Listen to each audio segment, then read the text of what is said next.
hello, and welcome to the Lost Archives. My name's Owen, and I'm the Dungeon Master of this ragtag group of heroes and adventurers.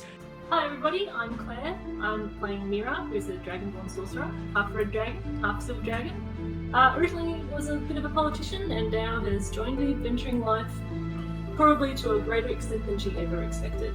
Hi everyone, I'm Michael. I'm playing Lockie, Warforged Artificer. Originally was part of a flying castle, but I've since left and resumed an adventure with my now friends. Cool. Hey guys, I'm Jared, and I play the character of Jin. He is a level 6 Law Bard and a level 2 Hexblade Warlock. I'm currently an associate and ally of the Tempest Guild, and I am helping them in their goal of stopping the Queen of Dragons, Tiamat. Hi, I'm Ali, and I'm playing Lyra, the Moon Druid, who has previously been stuck in a gemstone for the past 600 years, but has since escaped. Hi guys, I'm Matt, playing Yervith, the sneaky Wood Elf Ranger and Rogue, who, after a tragic incident in the jungle with his previous expedition, has now joined up with this lovely ragtag group of adventurers and is looking to see what happens next.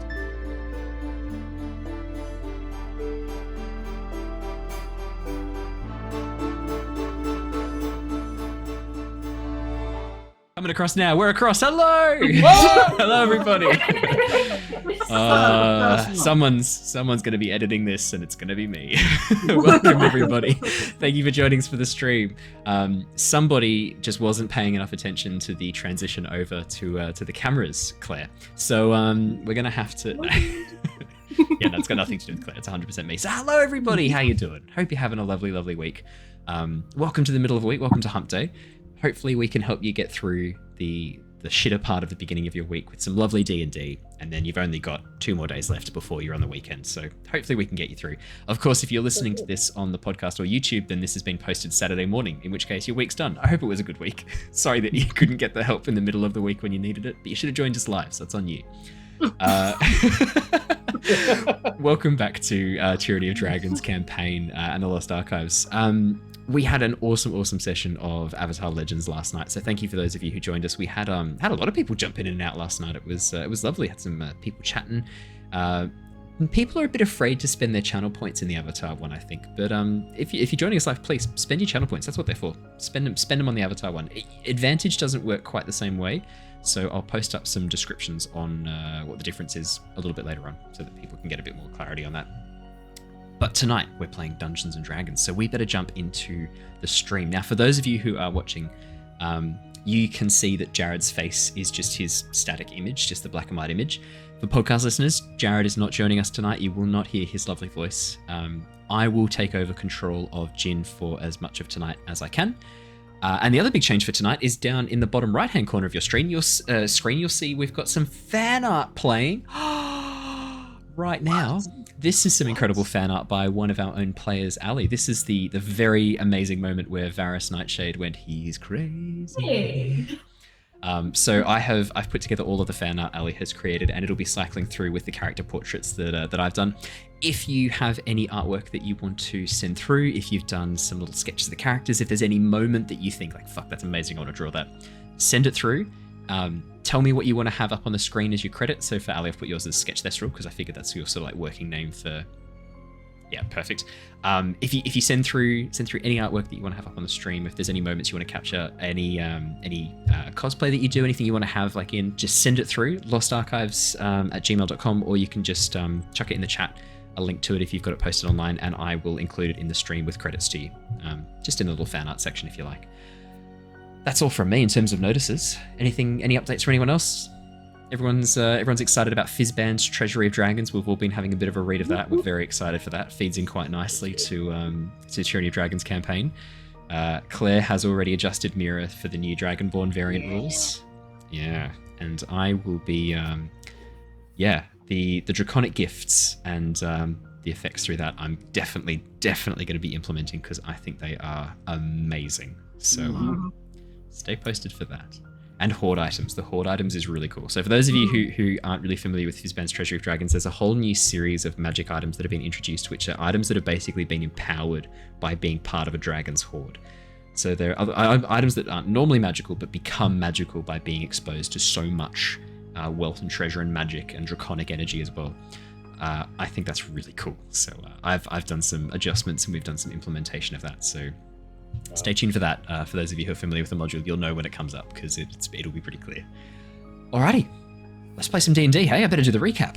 Alrighty, so the Tempest Adventuring Guild, a group of mercenaries, explorers, and adventurers, has been working to thwart the machinations of a group known as the Order of the Dragon. This cult has been amassing power, wealth, and knowledge in an attempt to perform a ritual which would bring back a dark draconic god, Tiamat. Our story has been following the escapades of some of the members of this group, Mira, Jin, Lockie, Yervith, and the newly transformed Shana, who are now journeying further north to try and track down an ancient artifact used to summon dragons to the Order's side. Having learned some dark secrets during their time in the Noonian jungle, the party have managed to capture Varum, one of the leaders of the cult who sadly seems to have lost both his mask of power and his mind.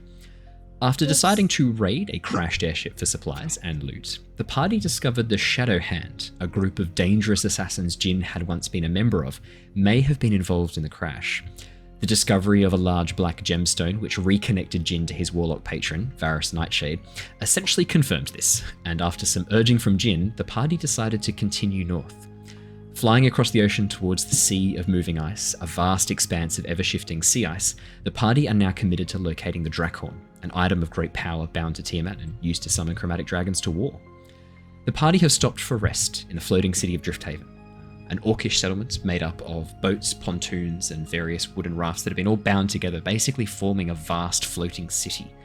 And they're currently being shown the sights and sounds of this city by Batara, a half-orc sailor that they encountered on the docks, who seems to be dressed, one of the things I didn't sort of say in any great detail, but the clothing that she's wearing, very robe-like, very loose-fitting, bound at the ankles and the wrists, and otherwise quite loose-fitting robes that seem to be very reminiscent, I would say, Mira, to what Azua, your friend, used to wear. Very sort of loose-fitting robes that allow for free movement of the hands and feet, while still giving protection, especially on the cold winter. The robes are quite tightly packed. Very tightly bound across the chest, and there's a couple of layers to keep her warm. And the cold, as soon as I think I described to you guys when you got off the ship and away from that environmental protection of your airship, it is quite chilly. Luckily, you did have coats and jackets that you've been able to take out from inside the airship and wear to keep you warm. But it is chilly. And Lockie's hot boxes. And you've got Lockie's hot boxes too underneath the robes as well. Yeah, keeping you warm. Every so often you have to sort of crank them a bit to warm yourselves back up again. That's right. Are we calling them Lockie's hot boxes? Is that No. Yes, we absolutely are. Is that the name? I think so. I reckon that's it. If we come up with any alternative names, if chat comes up with any alternative names, we'll put it to a vote again, and we'll let chat decide.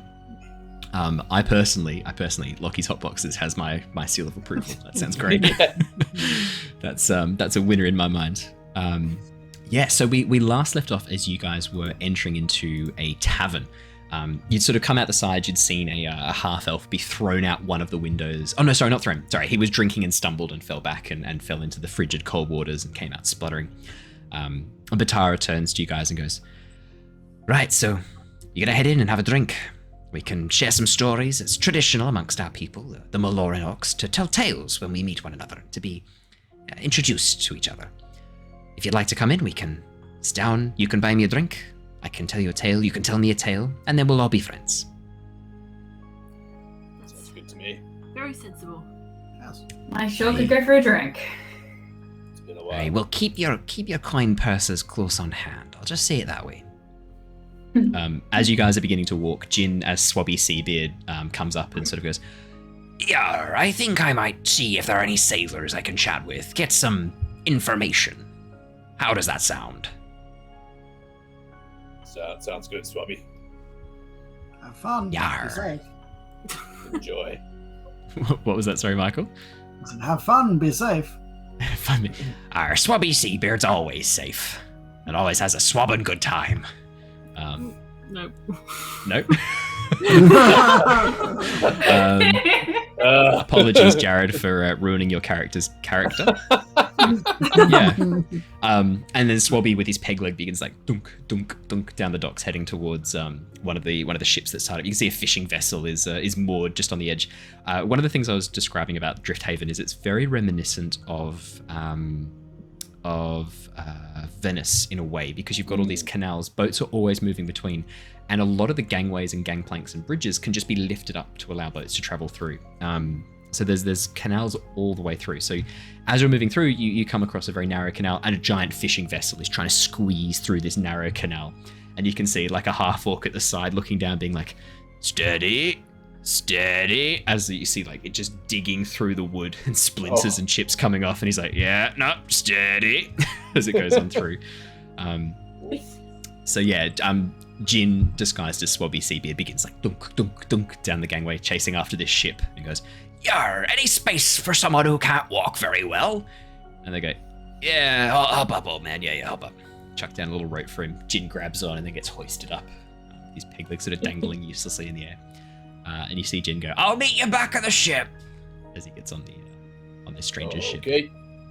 Don't get lost.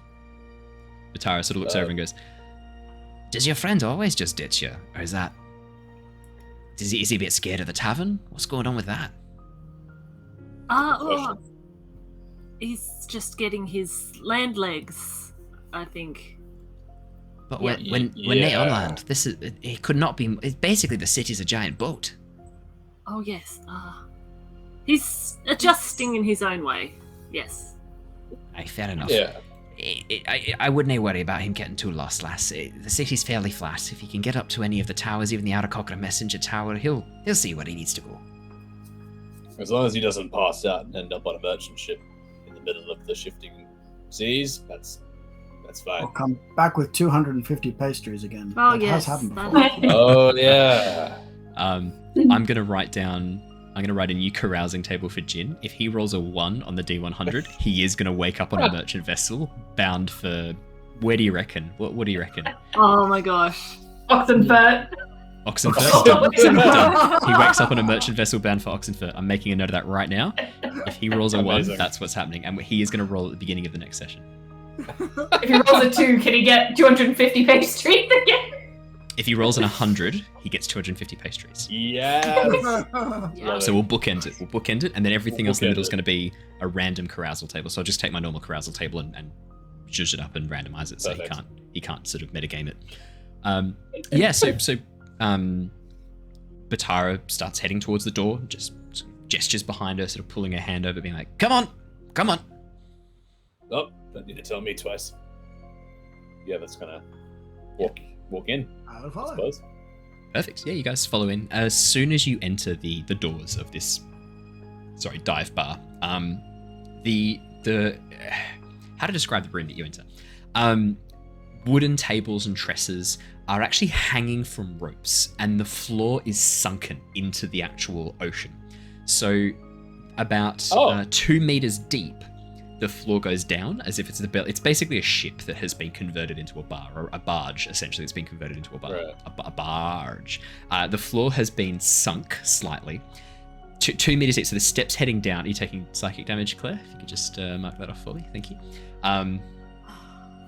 You don't have to. If you thought the joke was good, you don't have to take the psychic damage. As you look down these steps that head 2 meters down, the lower floor, the bottom floor itself, is actually slightly flooded with water. Not as high as sea level, but you can see there's little cracks and gaps in the wood that are constantly tiny bits of water spraying out. And you can see that there is a large, very wolven-looking gentleman, very sort of a lupine-looking form, bipedal with these digitigrade feet up on the top of his paws.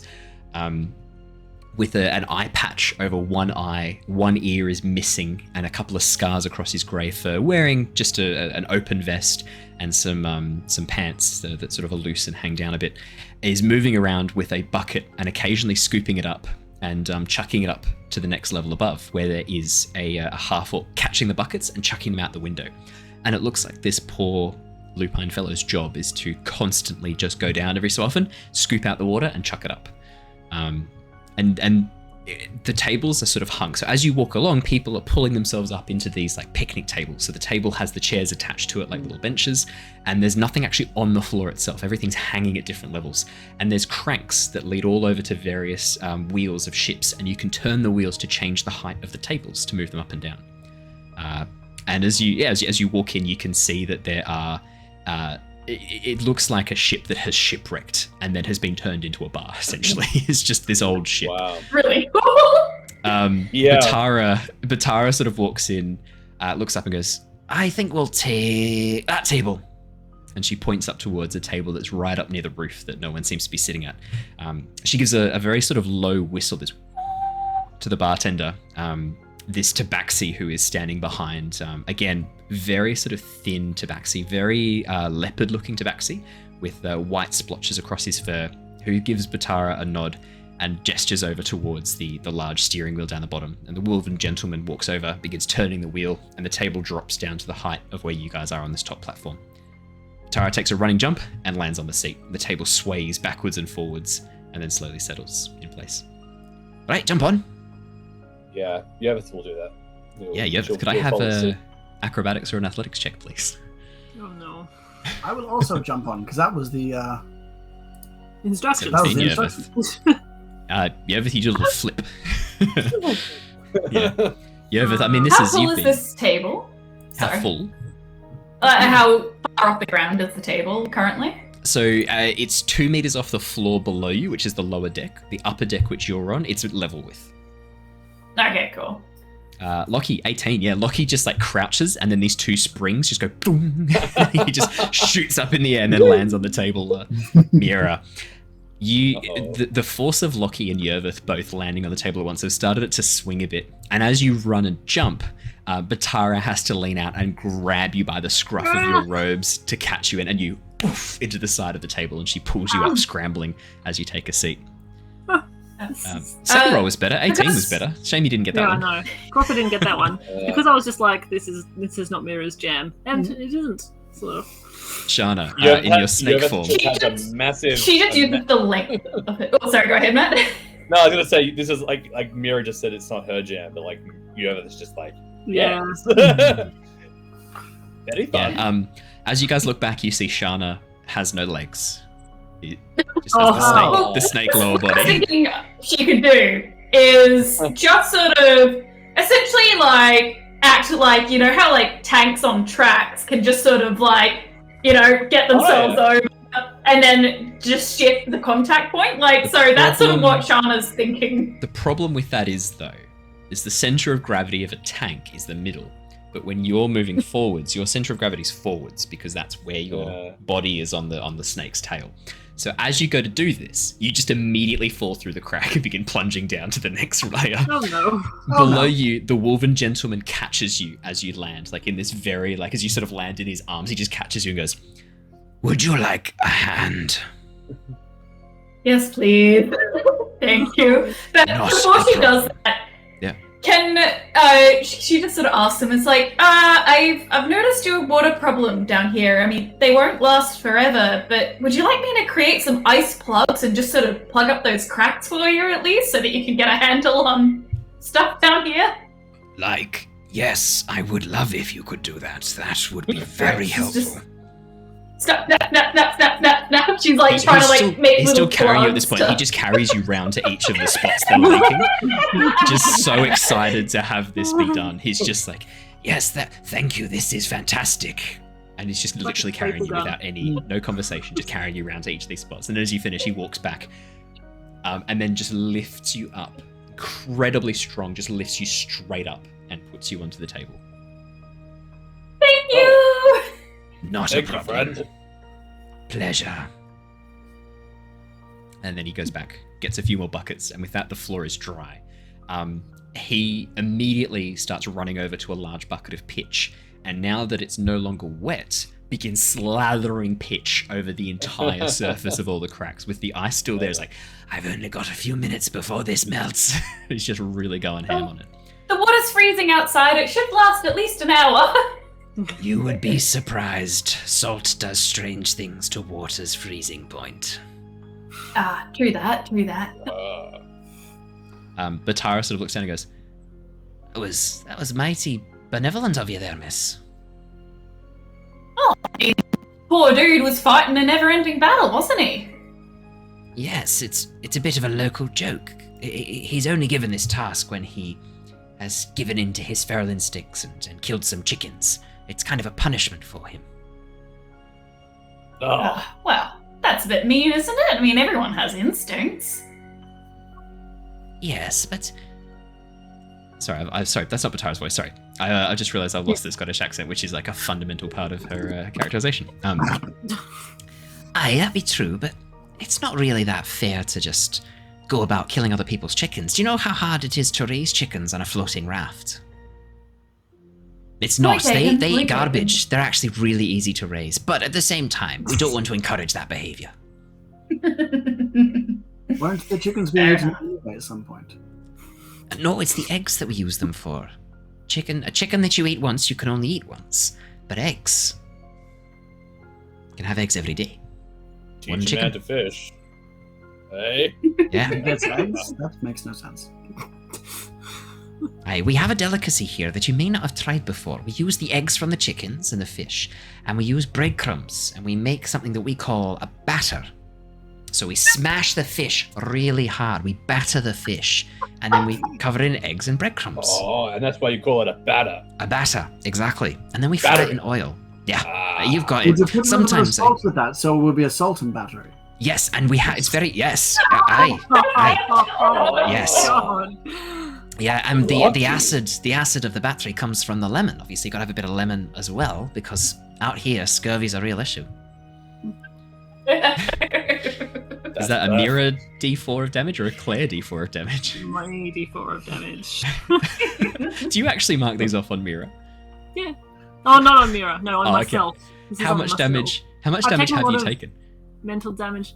I haven't updated it for a little while. Just out of it, let me know when you do know, because I'm curious. Okay. I just want to know, like, because what do you reckon? Like, we're fairly, like, I'd say we're level 1. Let's be honest here. None of us Well- are really. So you could be dead, like instant dead. Not even like, yeah. This is like not resurrectable, like below max hit points. Okay. Actually, Definitely to be honest, I She's guess. been having long rests, though. I haven't had long rest. True. All right. Well, then I better make lots of puns tonight. Let's see if we can kill Claire. Oh, That's gonna be one of those things that's taken out of context. It's gonna be taken out of context from this. Someone's gonna snip No. that. The problem is that people who watch D&D would understand. I'm going to try and kill Claire tonight because of my character. But no, you actually mean me. I don't want to kill Mira. Mira is vital to the story at this point. Claire. No, I'm kidding. We love you, Claire. We never want to kill you. But unless it's by psychic damage, in which case, look, vicious mockery is the way. That's the way I want to go. This Is it though? Yeah. Maybe not. Yeah. So Batara sort of saying this. Yeah. If you want some battered fish, you can order some. Yeah, that sounds great. Yes, I kind of nudge Lockie. I'm like, it's diplomatic to say yes, even though you can't eat anything. Okay. No, Yes, it's okay. I will no. take some food that I cannot consume. No, and No, it's okay. It's okay. We're used to Warforged here. There have been a few that come through. I'm sure we can rustle up something for you. I mean, We could probably get you would some love cod one liver plate. oil. Is that? It's oil, right? So that's a great idea. Cod like liver a oil. bio oil. Yes, Oh. that works. E10. Could I have it on like warmed up on a plate? Yes, I'm sure they could do that. I'm saying that yes for sounds- them. I've got no idea, but I'm sure they could. That sounds fantastic. Excellent. Hey, well, I'll have the way you place your orders, and she reaches over towards a large cup that is filled with these scraps of paper and cloth. She grabs out a scrap of paper, takes out a charcoal pencil, and writes down her order, and then holds it up in the air. Just write down your order, hold it up. Obviously, you're paying for my drink, hence I've written down a nice big pint. What's the local drinks? Oh, there's a few different beverages. Obviously, we make beers. Beers are very popular here. Wheat can be a little bit hard to come by, so we do tend to import wines and things like that. Grapes can be a bit hard to come by, so we do tend to import wines. We do make a good kelp beer. I know it doesn't sound very appealing, but actually the salty aftertaste kind of is okay. Get used to it. I'll try it. It's okay. Newcomers Try and make generally friends. don't like it. There are imported alcohols as well. Obviously, I mean, look around you. It's a bunch of pirates who live here. Not actual pirates, but pirates in spirit. Free spirits, shall we say. So there's always going to be lots of rum. There's always going to be lots of whiskey. There's always going to be lots of beer. Not necessarily we can keep up with the supply. The Tritons do ferment polyps for us. They produce a very strong polyp spirit. Surprisingly fruity. Too sweet for my tastes. Interesting. Imagine a cross between a cherry and a little bit of salt and some sort of like very sweet, maybe like an orange or a pomegranate, sort of citrusy, quite sharp taste. It's quite nice, but it's very sweet. That does sound quite nice. Well, Yervith, we have to celebrate a little bit. This is your first day in civilization, so... Yes, for a number of days and weeks. Yes, I think whatever's good. I think that polyp juice sounds alright. Aye, well, you lot are paying, so... Sure. Well, I like look. I look expectantly to like the rest of the party. Like, yeah. I've just realised Jin has the bag of holding. He does. He has all the money. All right. Oh no. I have a few gold, so it should be fine. Because Jin would know this, and Jin, if Jin was here, if Jared was here playing Jin, because he would know this, he would have given you a bit of gold before he went off on a spying trip. He would have, definitely. So that's my oversight. So Jin will hand you, probably Mira, 20 gold pieces. Yeah. Cool. Well, I also have a lot. Do you? Well, yeah. Jin doesn't hand it to you. Jin takes it back and then takes some of yours and then runs away. No.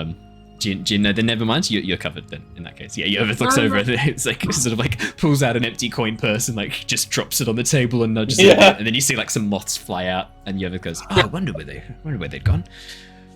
Yes, I've got it, Yervith. It's rounds on me. Oh, thank you. Excellent. Well, if that's the case. You can take advantage of Mira as much as you want. She will pay for it all. Batara goes, right, so polyp juice for Yervith, polyp juice for Shana. Whiskey if I can. Whiskey for Shana, polyp juice for Mira. Yes. And Lockie, oil on a hot plate. Yeah. Right. I'm sure if we write that down really clearly, I'm sure they'll have no problems with that order. She writes it all down, holds it up in the air. A few seconds later, a large seagull, because none of you would have ever seen an albatross before, a giant white bird with this long beak swoops in through a hole in the ceiling and grabs the order from Batara's hand. She just lets go immediately and gets her hand back down as if nothing weird has happened.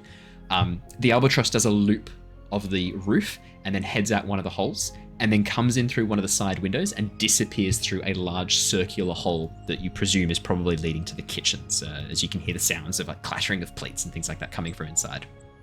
That's a big bird. It's not technically a real bird. It's mages can sometimes do this thing where they create a familiar. Oh yeah. Okay. Much less scary. Are you scared of birds? Just big ones. You know, whole snake, bird thing, you know, it's... I'm never quite sure if they want to eat me or not. Or if you want to eat them, concerning. Right? Yeah, that too. It's, you know... I mean, I've seen some snakes before, and I reckon they could take a bird. Hey, look, Depends on the bird. I've you seen brought birds with like, long beaks that are like... I'll take a snake out. Sorry, for podcast listeners, would you like to describe what you just did then, Michael? I took my hand in a beak shape, and I bashed it against my other hand, and then waved it around as if it was... Skin stop.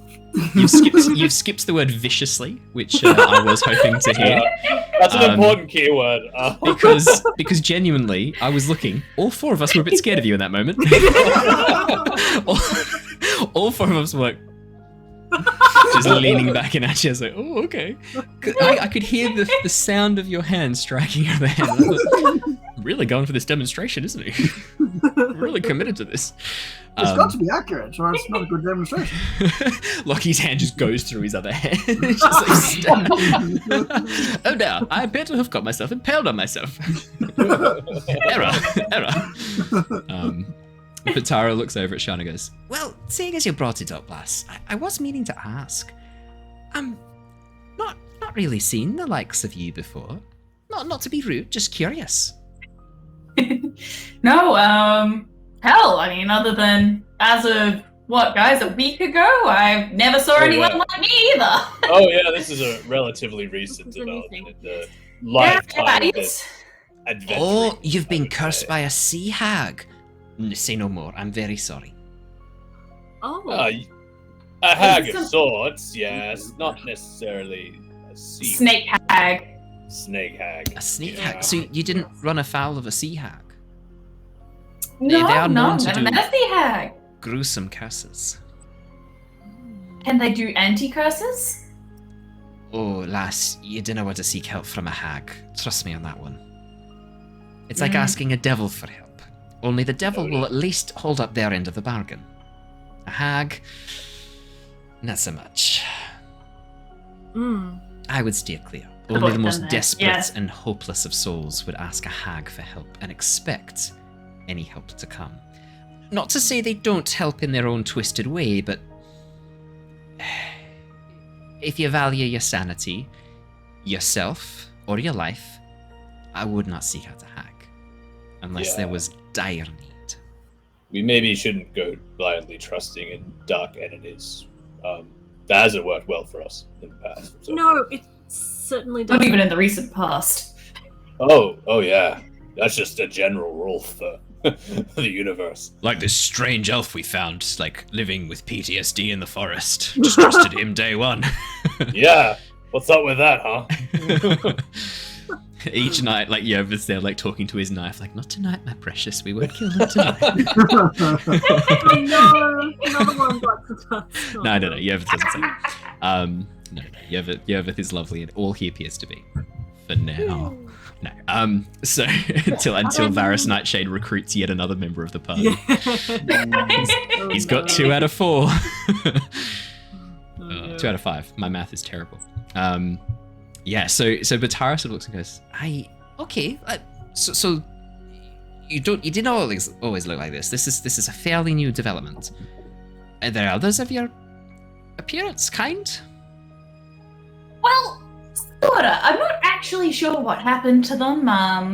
They were, there are a fair few of them about, and last I saw, they were all hunting us down, and I'm not that keen on going back. But yeah, it's there are definitely potentially others, out there like me. Definitely not this far north though. Not too fond of the cold. I can imagine that. I was wondering if you were okay, and I had some thoughts for you, my scaly friend, Mira. I had some worries for you, but I can see silver side means you've got some affinity for the cold, correct? If I remember my Dragonborn physiology? That's correct, yes, I'm quite comfortable, but I am a little worried about our new scaly friend, who's not even used to shedding, so, needs a bit of... I hadn't even thought of that. I'm not looking forward to it. Shada's there like, fuck, I hadn't thought of that either. Batara sort of looks over at Mira and takes a bit of a close look and goes, I have to say, a dual-coloured Dragonborn. It's very rare, very unique. Oh, it's genetic. I don't know what that word means, but it sounds interesting. I'm assuming it's some sort of magic, right? Yeah, that's correct. I get some magic from one side of the line, and the other side we're from the northern towns of Dragonborns, not far from here. I hear the desert can get quite cold at night as well.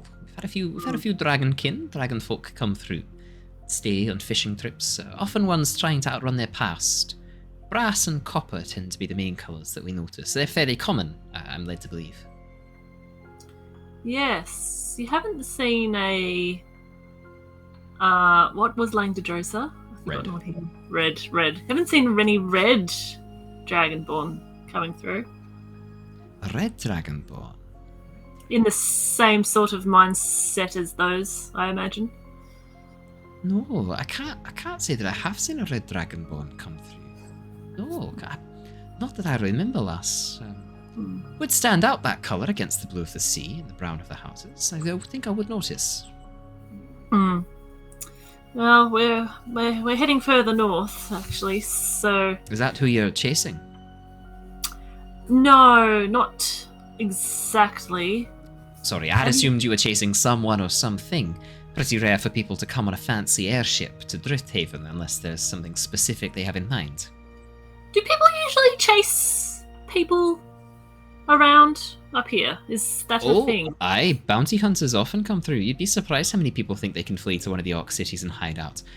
Only to find out, of course, that we don't harbour rapists and murderers. We turn them in first chance we get. We're lawful. We follow the laws of the wilds. We do not harbour criminals. I think people look at our appearance and compare us with our land's living cousins, the Orcs of Grumush, and think, these people will shelter me, because they're bestial looking and they're all pirates anyway. Quite shocked to find out that we've got quite stringent laws here, and we tend to slap them in irons. Occasionally, we dunk them in the ice-cold water for a couple of days, just to soften them up for the bounty hunters. But you'd be surprised, many people use this place as a haven to escape from the past, flee. That's all bounty hunters come through.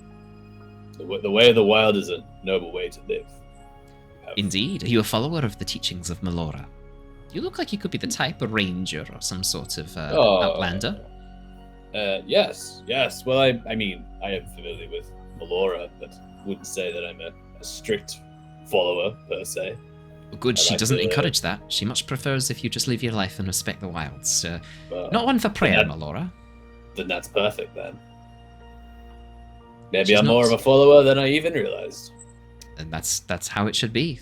Prayer and faith and religion shouldn't be something organized and categorized, and you shouldn't be told how to do it. It should be what feels right. That's how we feel anyway. I agree with that. And that's how the wild is. You don't see animals getting together to organize how they're best going to hunt down some acorns for the day, or some fish deciding how they're best going to consume coral. And That's the wilds. It's natural. It's what you feel. I've seen some strange things, but none of that. No.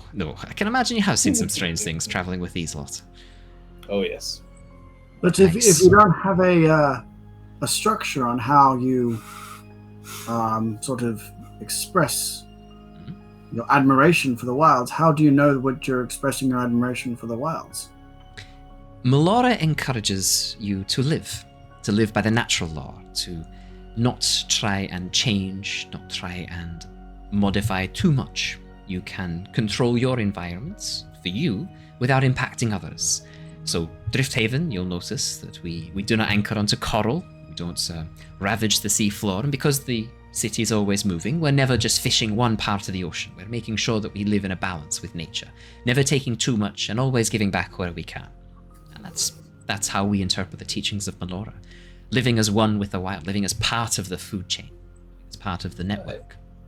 I always find the major cities on the continent to be quite claustrophobic. Claustrophobic's a word. Yeah, this is a fine city. Thank you very much. You're a charmer, you are. So, promised you tales. If you promised me ale. Ale's yet to come, but at least to know you're good for it, because the order's been placed. So, tales. Would you like to tell your story first? It sounds like you're here for something, or would you like me to tell you a tale first? Is there information you're seeking? Let's have an exchange of stories and tales. Well, you may have heard a couple of strange sounds coming from the north. I believe many people did. I did wonder if you were here for that. Well, I'm assuming as well the sight of dragons flying overhead, heeding whatever that call is. You're here to do the same, or are you investigating? We are investigating. How many dragons have passed overhead? Mira gets out her notebook. Yeah. Like, Yervith is a generally skeptical person. I'm going to just inside check to see Yeah. If Batara is like absolutely genuine, or she's Thank like, goodness someone is. Yeah. Yay. Absolutely no. Please make an insight check. Absolutely. 28. Fucking hell. Yervith, Batara is an open book. So, yeah. Yeah, look, so Batara, here's what you learn about Batara. The way Batara, so because it's body language as well, right? So I'm going to give you everything. 28 means you get everything. Batara looks to be very polite, very respectful, very a little bit charismatic. There's a bit of charisma to her. She seems to thrive on talking, to thrive on communication.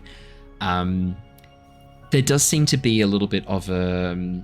You've noticed a few times where, like, potentially, maybe when you guys were walking down the main road, someone bumped into her and this look of shadow crossed her face for a second. You get the sense that she might be a little bit quick to anger, potentially. There's a bit of a fury there.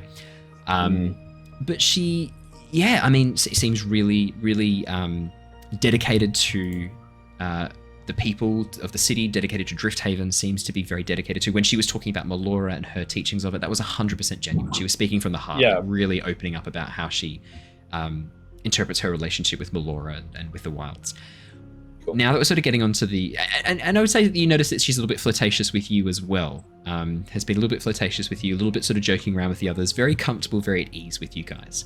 Now that you guys are starting to talk about other things, when you mentioned the Drakhorn, or the sound that she heard, when she said, a number of dragons, your read immediately is there might be a slight bit of exaggeration here, but not an exaggeration of like, I want to like fool these people. It's an exaggeration of like, the story's really good. I'm getting into telling this story and I'm comfortable. I'm in a nice, safe place. I'm about to have some drinks. Like, just an accidental exaggeration. Sure. Cool. So you get the sense that she's very, very open, very honest, little bit exaggeratory in that nature, a little bit like into the stories, into the idea of stories, but has been very honest with you guys so far, and very. Cool. I guess like with that, like Yervith kind of just relaxes a little bit. Like he's been a bit on edge, but now he kind of just finally feels very comfortable. And then as she turns to the left, you see like a patch of scales, then the Cult of the Dragon tattoo, and you're just like, no.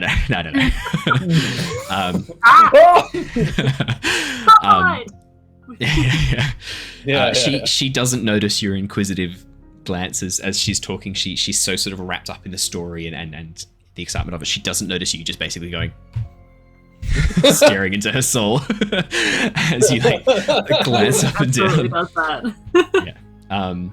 Because I think Yervith probably doesn't. You're not super tactful in social situations, because I can imagine Yervith then is just like staring at her. Just like, I'm trying to like pay attention to the story, but I'm just like looking dead at it, like, oh really? That's really interesting. Wow. And you're so focused, Yervith, that when the drinks come out, served by this wolven gentleman, again, this very lupine-looking form, the drinks come out and are handed out, you're kind of a little bit startled because you're so focused on looking at her. As this drink gets put down in front of you, you just sort of jump a little bit, and she looks at you like, what?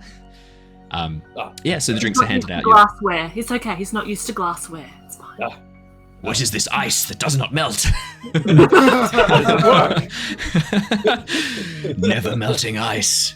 Truly, this is a place of wonder. So your drinks are handed out, and she continues telling the story. Yeah, so a number of fishermen. We're going back a week or two now, a couple of weeks when this first started. It was early morning. The sea was calm, near a cloud in the sky. I was out fishing with some of the others. We were out on one of the canoes. We'd just pulled in a haul of tuna. And then something startled the fish. They heard it before we did, or sensed it before we did. Suddenly the nets were writhing, the sea boiling and churning. And then everything went silent, as if all noise had been hushed. And then this low rumble echoed through the sea. I could feel it more than I could hear it, and it's only when I put my head under the water that I thought I could hear it better, this large, low horn echoing through the deeps. And I swear to you, something called back from the depths. Like a whale song, but much more rough, much more ragged. We got out of there pretty quickly. And then ever since, every few days or so, a shadow might be spotted over the ocean. above the clouds, moving fast. You might catch a glimpse of scales, red or green, blue, black, white against the cloud or the blue sky. But I know a dragon when I see one. And I know a description of a dragon when I hear one. It seems that whatever it was, that call, something is being awoken or summoned to that place up north. The frozen heart, the heart of winter. A place where summer never touches, and the sun never rises. That's what they Frozen call it, waste. the heart of winter. Aye, yes, the center of the ice. The sea ice goes for kilometers, kilometers. But at the very center, it said, there is land, an ancient mountain. Before the seas rose and flooded the lands, this mountain was vast and home to all manner of creatures, and they say fire elementals lived at its core, spewing out light and heat. But when the waters rose, the heart of these elementals was quenched, and the fire went out, bringing the sea ice. The land literally froze outwards, and ever since, the mountain has been known as the heart of winter. And at its core, there is ice and snow and frost. And the snowstorms and the clouds are so dense, the sun never penetrates. It is dark all year round. My eyes sort of like, my gaze sort of like shifts towards Mira, and I go, it is rather fitting, don't you think, Mira? I guess so. It seems to be fitting more and more, but... Does anyone go up there? Do you have rangers? No one travels near the heart of winter. I mean, there is no reason for anyone sane to be heading out that way. There's no fish to get through the sea. She looks at you, gives you a nod. To crack through the ice, the ice can be meters thick in places, and it's constantly shifting and moving. If you take a boat, you're risking the boat to be crushed between moving glaciers and icebergs. If you're going on foot, you could be stranded at sea with no way across, and the ice isn't always as thick as it looks. Sometimes it's meters thick, sometimes centimeters thick. You can go plunging through into the frigid waters. And that's just the terrain. There are creatures there, white wolves as big as houses that have frost breath, giant white eagles, and bears the size of boats. Insight check. Yeah, go for it. Or do I think she's exaggerating? Please, DM, may I see what my insight tells me? Hey, Mira, 100% like... Love it. As she's describing these things, your brain is just filled with the imagery of them. And then combined with the kind of like the knowledge that you're hunting the Drakhorn, they begin to take on draconic forms as well. So now this white wolf has massive bat wings and a long dragon tail and this massive wall. And whatever it is that she's describing is just compounded and becomes more horrifying and bigger. So when she says as big as a house, you don't think a house out here, a tiny hut. You're like, it's as big as the manor house in Oxenfurt, the Night Hall. When she says bears as big as a boat, it's not like a little ship. It's like your airship. I think Mira would she just kind of like stop writing her list that she's making of all these things that they may have to face, and she just kind of puts it down, folds it up, and just says, "I need a minute," and she'll go. She needs a minute. Watch out for the gap. She falls out of the thing. Oh yeah, that's onto the hardwood. No, Mira, you can. I mean. Yeah. The wolf, the lupine guy, the lupine form is the wolf man is there. He can catch you if you fall. So if you did fall, he would catch you. So at this point, I'm happy for you to just jump across and begin sort of walking outside. As she does so, Batara gives a bit of a laugh and goes, "It's not as bad as all that. I didn't mean to scare her. I'm sorry, hey, Mira." She's like calling out the door, like trying to lean round the corner, but you're out the door at this point. I'm out the door. She's been through a bit. I don't think she's scared. I think she's preparing herself. Actually, I'm very sorry. I'm very sorry if I sometimes a good story gets away from me. Apologies if I've had any offense or if I've had any effect. Sorry. Oh no. Don't worry about it. I'm sure Mira will be fine. She will. Mira, do you want to roll me a wisdom or charisma saving throw to see how well you're dealing with this? Okay. I'm going to Your pick choice. charisma. Okay, I thought you might. Yes. 11. Mira, That's not- you're holding it together, but at this point only just. You are on a knife's edge. Yeah. I mean, I think she just needs to go outside. She goes out to make sure, like, outside where it's cold, and she just sits in the snow and just feels the cold in her silver hand, and is just thinking about her family and thinking about where she's come from in that line of dragons. Mm-hmm. And you know what they believed in her when she went off to the city, and she's having a little cry. She's just having a little cry. She's a little overwhelmed. yeah. So she's just got a couple. Yeah, and her tears Mira, free as, from the face, and that's okay.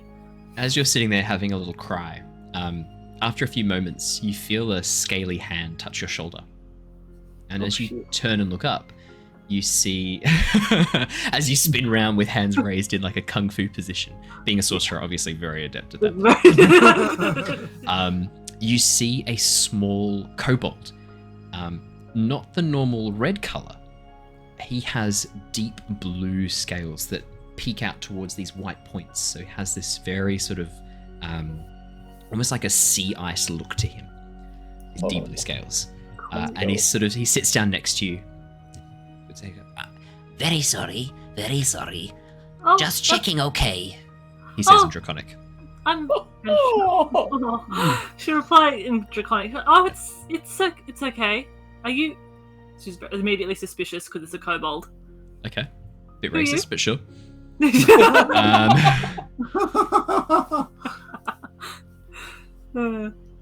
I am called Stig.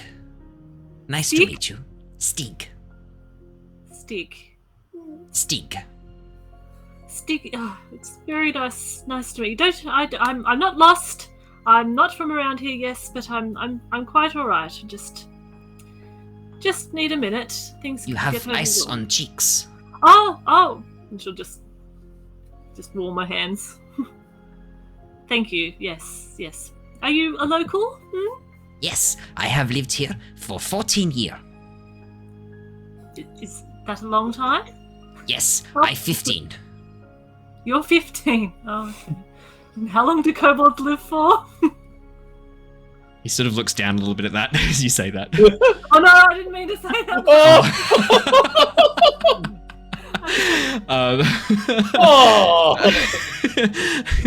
In my mind, I'm like, how long do kobolds live for?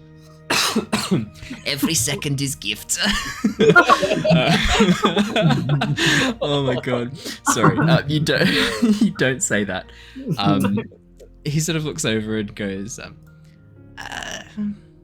Some live long, some live not long. Depends on where we live.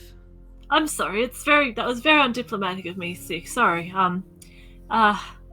Yes. Are you a fisherman? What is your occupation? Mira's just I am bait. What? There are deep sea creature that like the look of me, so I am bait. That sounds terribly dangerous. I get big breath, I go, and then I hold on to hook, and then I go down and I do a little dance under sea. Does he do the dance? he does the dance. You see him do like a little wiggle with his arms and legs, making as much movement as possible. Oh, Stick, have you seen creatures down there? I heard that there've been. There Yes. are many creatures in deep. I paint myself with luminescent paint to make myself look more appetizing. Really? That seems. Okay, you must be very brave. Stig very tough. Shows off his tiny muscles. Yeah. This where angler bite me. He bends over and shows you his calf. There's a massive chunk missing from it. Ah! Oh, wow. Oh, my goodness. Do you... Not so quick that time. Stig not get away. Well, you're very brave, Stig. That's an incredibly dangerous job. I hope that you're paid overhangs. Are you paid? Well, Oh, yes, paid lots. that's good. Are you represented by a Represented? union? Yes. What is union? Stig not know this word. Well, Mira will the trade unions, fishermen's trade unions. So this is ridiculous. No, I have to ask. I need to find out who's in charge here. That's terrible working conditions. I report to Borg. Borg. Borg. Oh, Borg. B-O-L-G. Bolg. Oh, Borg. Bolg. Oh. And they are what? Orc friends. They take care of Stig. When Stig wash up on raft here, Borg look after me. And then when we discover that Stig delicious to all creatures of the deeps, Stig now bait. Right. Stig, have you heard a call recently? As you say that, his eyes go wide. You here too? Yes, draconic, you know. He nods. I feel call of ancestors to north, but Stig afraid to go. Hear bad stories of the north. Don't go. Stig must stay for being bait here. I think. Stig thinking maybe time to retire. Make enough money, have 3 houses. How many houses do Stig need? Well, in this economy, probably not anymore, but it's good to have an investment. It's good to have more than one house in case one float away. Oh. Yep, I can imagine that would be... Sometimes storm come. House get washed away. You live in a very extreme environment, Stig. Welcome to Drifthaven. You know, if you do want to retire but don't want to retire all the way... I have a business card. I do have a business card. Yeah. He's tough. He's a tough little kobold. Stig will take the business card and look and go, Adventuring opportunity of lifetime. Yes, that's right. Yes. Tempest Guild looking for you. They're looking for you. No, you. Looking for me. You. But Yes. why does card say you? It doesn't translate well in Draconic. The grammar. Yes, it's my own. You know, I helped start the guild, and you know we do good You things. small business owner. Stig small business owner.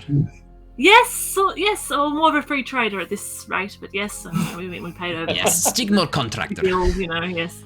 Yeah. Oh, wow, interesting. Sometimes I work for bulk, sometimes bulk not want to go fishing, so I offer services as bait to other fishermen.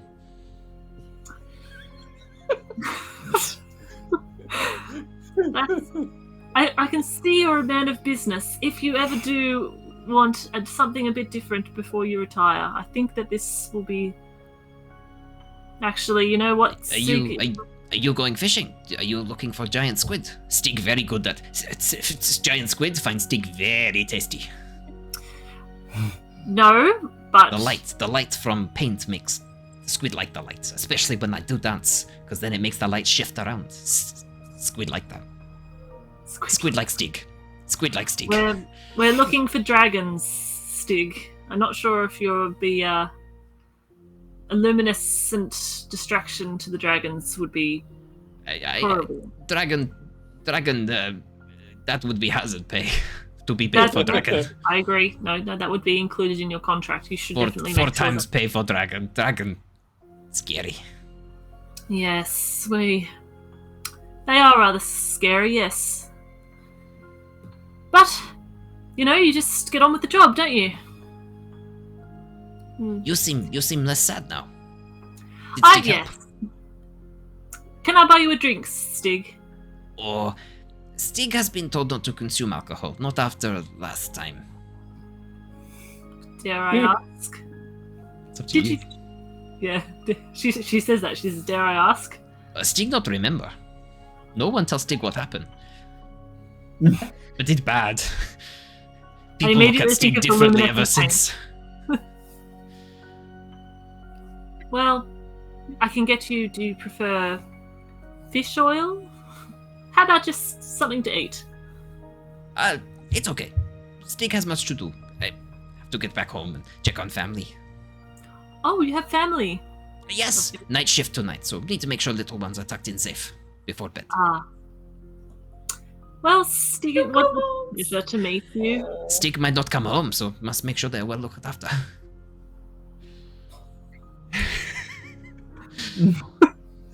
Well, How to fuck with your players 101. Yeah. Oh, well, Stig, thank you for your kindness. No problem. We look out for one another here in Drifthaven. Many have been kind to Stig. Stig kind to many. That's a good way to be. And now you can be kind to many. Yes. Well, my advice is don't follow that call. There's too much here. You've got too much here. Stig might have some advice for you too.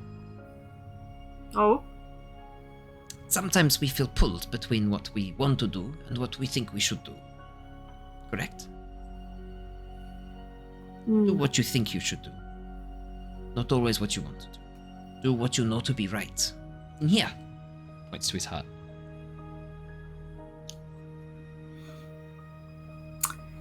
Very wise. Stig try. That's all we can do, Stig. Voices have always been good to guide Stig the way they do. Voices? Oh yes. Stig hear voice all time. Oh, yes. Are you a warlock as well? What is I've had enough warlock? of that. What is warlock? That sound No. like magic thing. They have this person that gives them power and that talks to them and not a good- Stig has no power. Not person. Voice is guide. Assist Stig with understanding what is right and wrong. When Stig first arrived here, Stig had very different ideas of what is right and wrong, coming from Kobold home. But the voice has helped Stig learn what is right and wrong. Stig had very different idea when he first came here. So you're from the other kobolds? Yes. Oh. I 1 year old when I arrived here. Oh, right. That's Did you- teenage kobolds. Oh, yes. Very similar to teenage dragonborns, I imagine. But with this voice, who talks to you? It sounds like a kindly old man.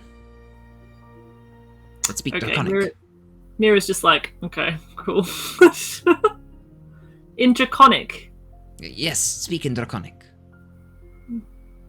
No one else seemed to hear voice. Every time Stig tell people of this, they give him that look that you're doing. That look there. I'm not doing. No, I'm not. Mm-mm, no. Sometimes they do thing with finger. They move around ear in circle motion.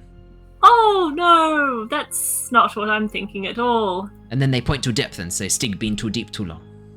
Oh, Something about nitroglycerin poisoning. Nitrogen.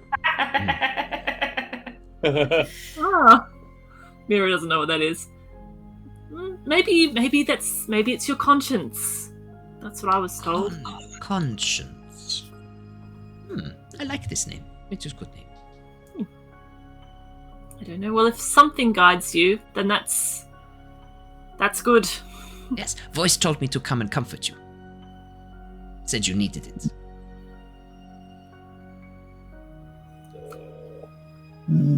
Oh. Yes, Stig walking past, keen to get home, but saw you and thought, oh, poor dragon lady is feeling down. And then voice said, go comfort, she need help. And I thought back to all the time I have been helped when I needed help. So I came and helped.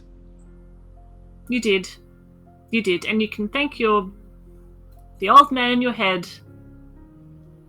The voice told me to say thing as well about choosing between what you think is right and Stig don't know what any of that means.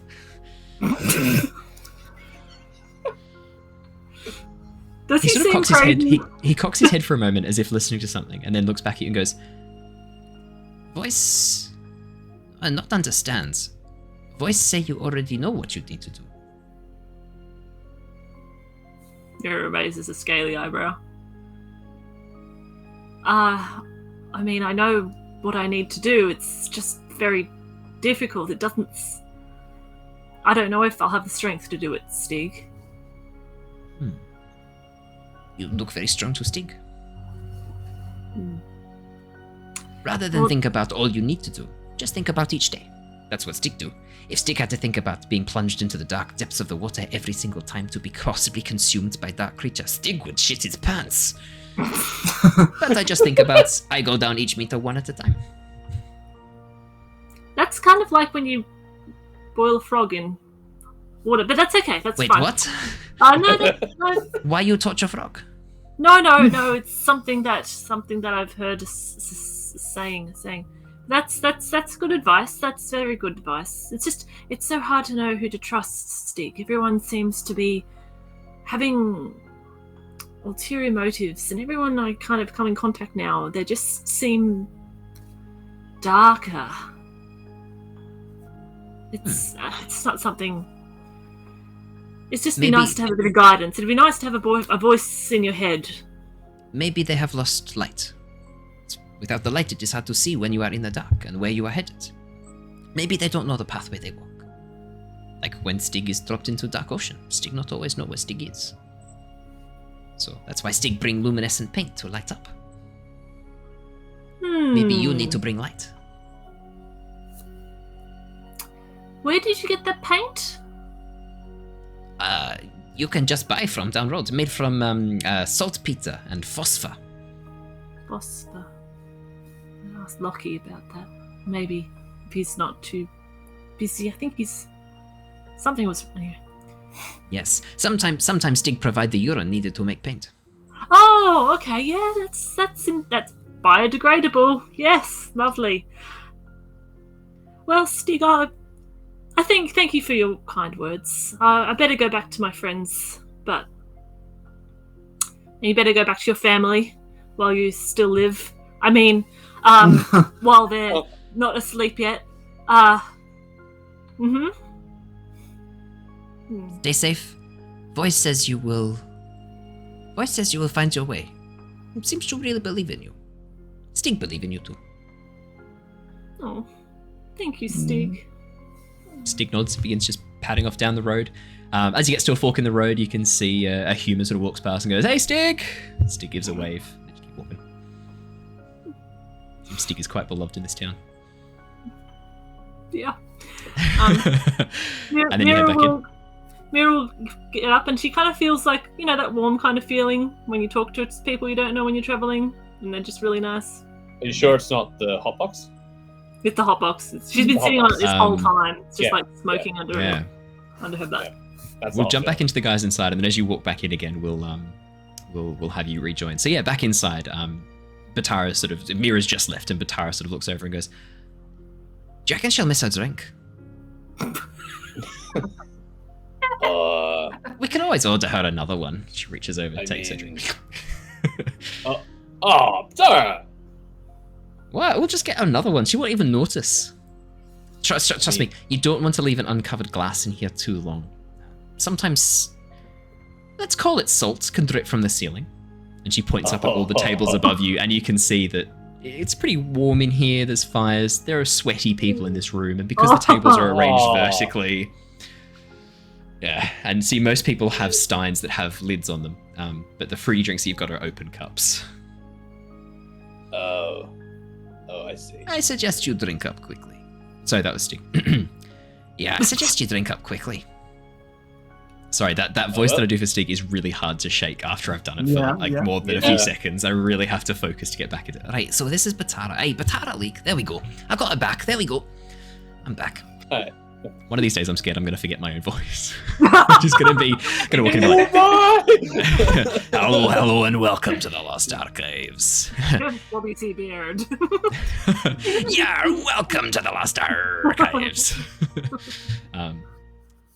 So, telling tales. Have you got a story for me? Well, what kind of story are you after? My God, please, Lockie, tell a story. A true story. It's really important that it's true, and it happened to you. I can. You don't want to. Maybe I'll save my story for the end. I don't know how you want to end this night. It's a bit of a downer. Maybe we should start with that one then, and then move to more fun-filled tales. It's all good to have a bit of a scare, have a bit of a cry, but yeah, I think that might be a good idea. yeah, sort of like gets comfortable and Finishes his sits drink. up a little bit straighter. Finishes his pork juice. Very nice. Yeah, so the pulp juice is very nice, but very alcoholic. It burns down your throat as you drink it. That's beautiful. Very he strong. loves it. But it quenches you. It is quenchy. Just like slam the glass. The quenchiest, you could say. The quenchiest. The quenchiest. I would say he's probably like a bit nervous being in a social setting, so he'd probably like just down the whole thing at once. Like just be like, All right, that's going to be a Constitution save, please, yeah. that's totally fine. Oh well, we'll let him. I was just waiting for someone to say, "I down my drink like a man." I'd be like, "Yeah, make a Constitution saving throw like a bitch." 12. Yeah, you have to sort of be like, Yeah, as you that's gasp fine. from the alcohol. Yeah. Batara slaps you on the back and has a bit of a laugh and goes, Hey, I told you. Sweet. Has a real kick to it, though, doesn't it? You were joking. Whoa. Wow. Bit of a God, smooth that aftertaste, though. Once the burning goes away, you'll find it's quite smooth. It's something to do with the way the polyp produces some natural oils. It's quite slick down the back of the throat. At this point, Lockie, a warm plate is handed to you covered in this yellow oil. Oh, wonderful. Sorry it took so long. I was just attempting to locate a warm plate. And how did you manage to warm this one up? He holds out his hand and conjures a ball of fire in it. The wolven man. And it Closes his hand. It took you 20 minutes to do that? Okay. No, it took me 14 plates to not break them. Oh. Fair. Well, I thank you very much. Pleasure. I'm gonna hold up the plate and just drizzle it. Just drizzle it into the gaps. Below you, there are two halflings enjoying a hearty meal, and then as they're eating and enjoying it, there's like as the oil begins dripping through you onto the table below, and the halflings are like, Hey, what's going on up there? No, stop that! and they're like swinging the rope to pull their table away, and then they latch it onto the side, and they look up at you and start giving you dirty glares, Lockie. I'm One of sorry, them's my just- drippings. One of them's their eyebrows are just soaked, and it's like dripping down the side of their face, and they're like trying to wipe it off, and it's just wiping grease all over their face. Can Charlotte just do a quick prestidigitation and just Yes, you clean can. them all up, including their table? Sorry! It's Oh, that's- good for your skin. apparently. Very lovely of you. Thank you so much for that. Thank you. If you could try not dripping oil all over the other customers in future. Well, what am I going to do? I can't help gravity. They sort of look about that, and then You can't help gravity. It's true. You can't help gravity. Aye. No, you can't. as they're just really like shaken by that statement. Yeah, Batara looks back over towards Yervith. Aye, so, your tale. I trust your throat's healed enough to talk. Oh yes, it's gone down quite the treat after the burning. Yes. Ben. I'll save you the life story. We might be here a while, but Just I a guess tale from your past. Something that tells us a bit about who you are, what you do, how you live, what you believe. Well, I suppose I lived in Oxenfurt for quite a while. Long I time. imagine that was a bit of a struggle for you, given what you've said about cities. It was. I guess it was my experiences in Oxenfurt on the street that sort of made me not really enjoy cities. I roughed it with a few less fortunate. That's where I learned my trade. But the city became stifling and restrictive, and the call of the wild sort of drew me out into the world. And I found a love for the trees and for nature, the animals and the wilderness, and that feeling of freedom, which I'm sure you and your people are all too familiar with. Yeah, that call you described, was it really like a call? You felt compelled to go to the wilds, you felt pulled towards them. Why, yes, I did. That was Melora speaking to you. Maybe not as other gods do, directly speaking, but that's how she communicates. That feeling of what you need to do, that drive, that instinct. That's Melora. I always figured it was maybe my Wood Elven heritage perhaps calling me back, but The Wood Elves have long been connected with Melora. Before the Yes. Orcs were. She was their god originally before... Well, we don't really know what happened between Melora and the Wood Elves, but it doesn't seem like they're on speaking terms as much anymore. There are a few who still worship her, but her people are us, the Orcs, the Meloran Orcs. I'm a little estranged from my folk. I haven't seen a Wood Elf or been around their kind for quite a while. That must be quite hard. Yes. My childhood is quite hazy in my memory. I've lived for quite a long time. I don't quite remember the exact details of how I ended up on the streets. But yes, I don't know. I never felt compelled to find them. Just felt comfort in being around nature. But yes, I suppose my travels through the forests, I began to pick up certain bits and things, and that led me into this line of work. I returned to the city begrudgingly, going to the city that I'd known, and found work there, and one thing led to another, and eventually I found a traveling expedition based in Oxenfurt, the Oxenfurt Historical Society. We've heard of them. They came through only a few months ago, a dive team, looking for a shipwreck. Oh, really? Interesting. Only about 8-9 months ago. They dredged the sea floor for 3 weeks and then left. Do you remember their names at all? Do I remember? Commander Thomas. He seemed to be... He was the Captain Thomas or Commander Thomas? He seemed to be the leader of the group. He was the one who generally dealt with us, so he was sort of like the liaison between the rest of his men and us. They didn't spend too much time in town. They stayed on their ship and spent a lot of time dredging, but they hired a few of the local boys to help out, and very respectful. They divided some of the spoils with the town. They donated some of what they'd found to the town.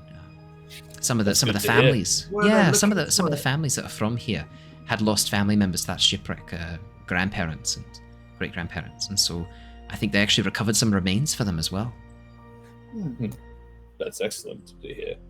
Yes, Lockie, I think you said... Sorry, what were you saying? Oh, yeah, sorry, I just had a question popping into my mind. They're definitely looking for a sea ship, not a sky ship, yes? Yes, it was a sea ship that had sunk. Intriguing. Would I have heard of Commander Thomas before in my time with the Oxenfurt Historical Society? No, you would not have. Okay. No. You Commander Thomas definitely not, but you would have heard one of the up and coming sort of explorers who had been given a few sort of middle management positions. Thomas Merrygood, a halfling, well known for being very, very verbose, very, very into the expeditionary and exploratory lifestyle, but happy to sort of take more of an advisory role than getting his hands dirty. Right. But he was middle management only. If this is the same person, sounds like he's had a promotion. Yeah, right. I sort of raised a bit of an eyebrow and go, I knew that their reach was wide, but interesting that they were up here. Well, there was a ship from Oxenfurt that had sunk originally. Oh, well, that makes sense. I think it was 70 years ago, the ship sank. Huh. Well, there's probably fellows in Oxenfurt probably had a vested interest in it or somewhat. It was a merchant vessel, as well as a people carrier. Many souls were lost when the ship went down, but also a lot of treasure, so I suspect financial interest was driving that one. And they certainly were happy with what they found. It often always is. And I can tell you that it is sometimes, well, can make expeditions go a little bit awry. They almost got into some trouble with the Tritons. It's at this point, Mira, that you walk back in, as she says, got into trouble with the Tritons. What's your passive perceptions, everybody? Apart from me.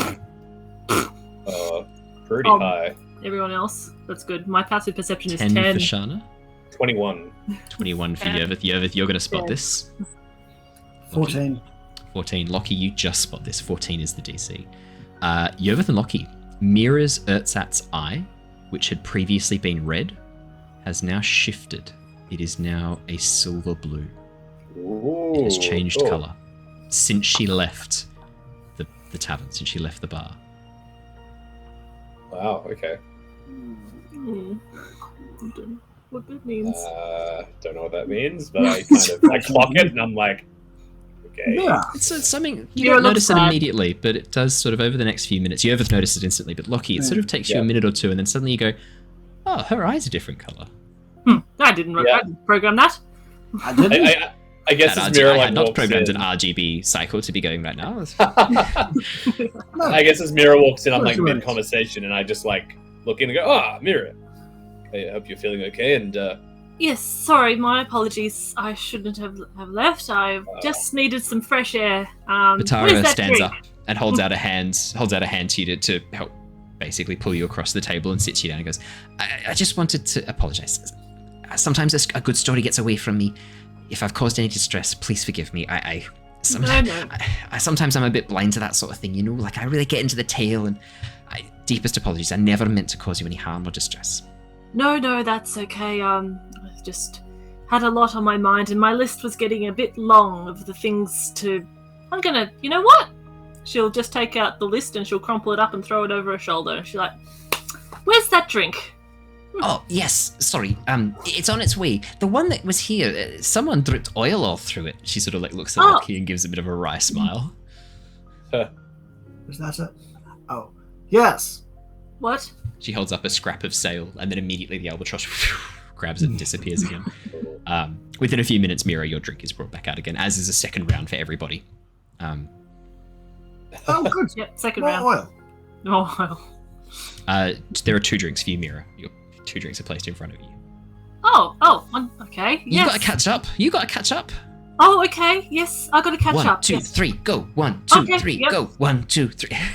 Can I have a Constitution saving throw, please? As he's doing it, like he's just like shoveling oil on himself. I feel really bad for peer pressuring. 11, Mira.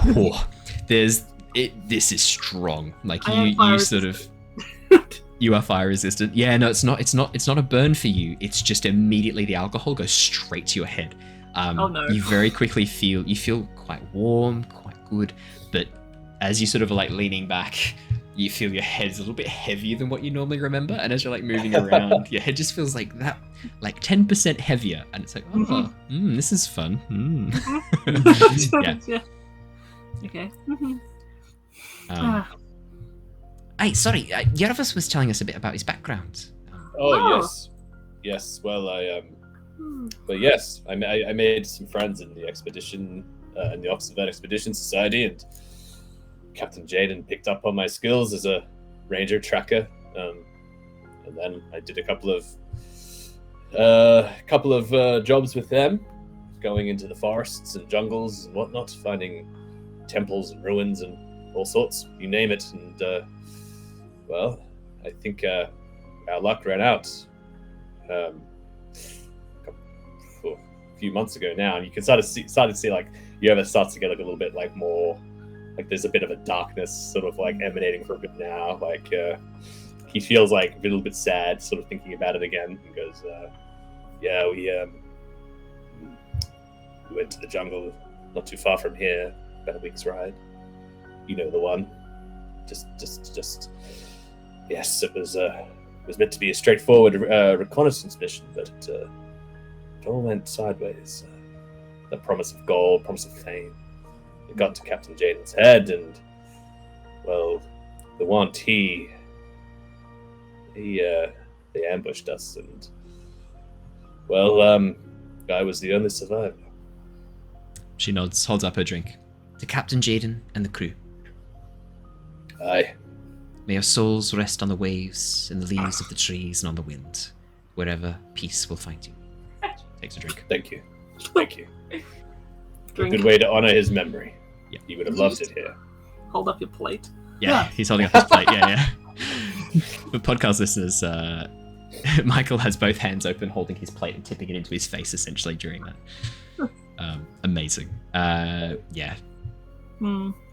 I lived in the jungle for many weeks, at least 2 months, before I ran into these guys. Aye, I've so been these helping people. them ever since. Aye, so these people helped you, you helped them, and now you travel together. Sometimes the Yes. crew is not the one you start with. The crew are the people who you pick up along the way and travel with you. Look after He's each other. very useful. He's very useful. Aye, that Mhm. cloak in particular, I've been watching that. It was blue outside before. I've noticed it's now changed to a more woody brown.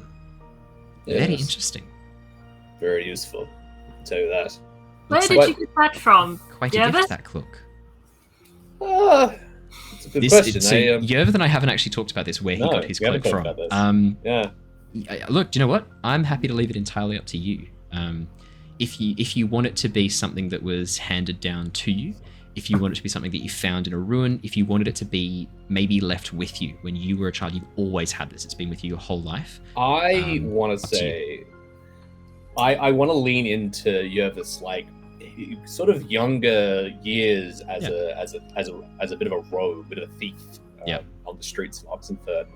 I guess in his sort of training, in his apprenticeships with some of those Street ruffians, urchins and street urchins and whatnot. You know, like learning the tricks of the trade.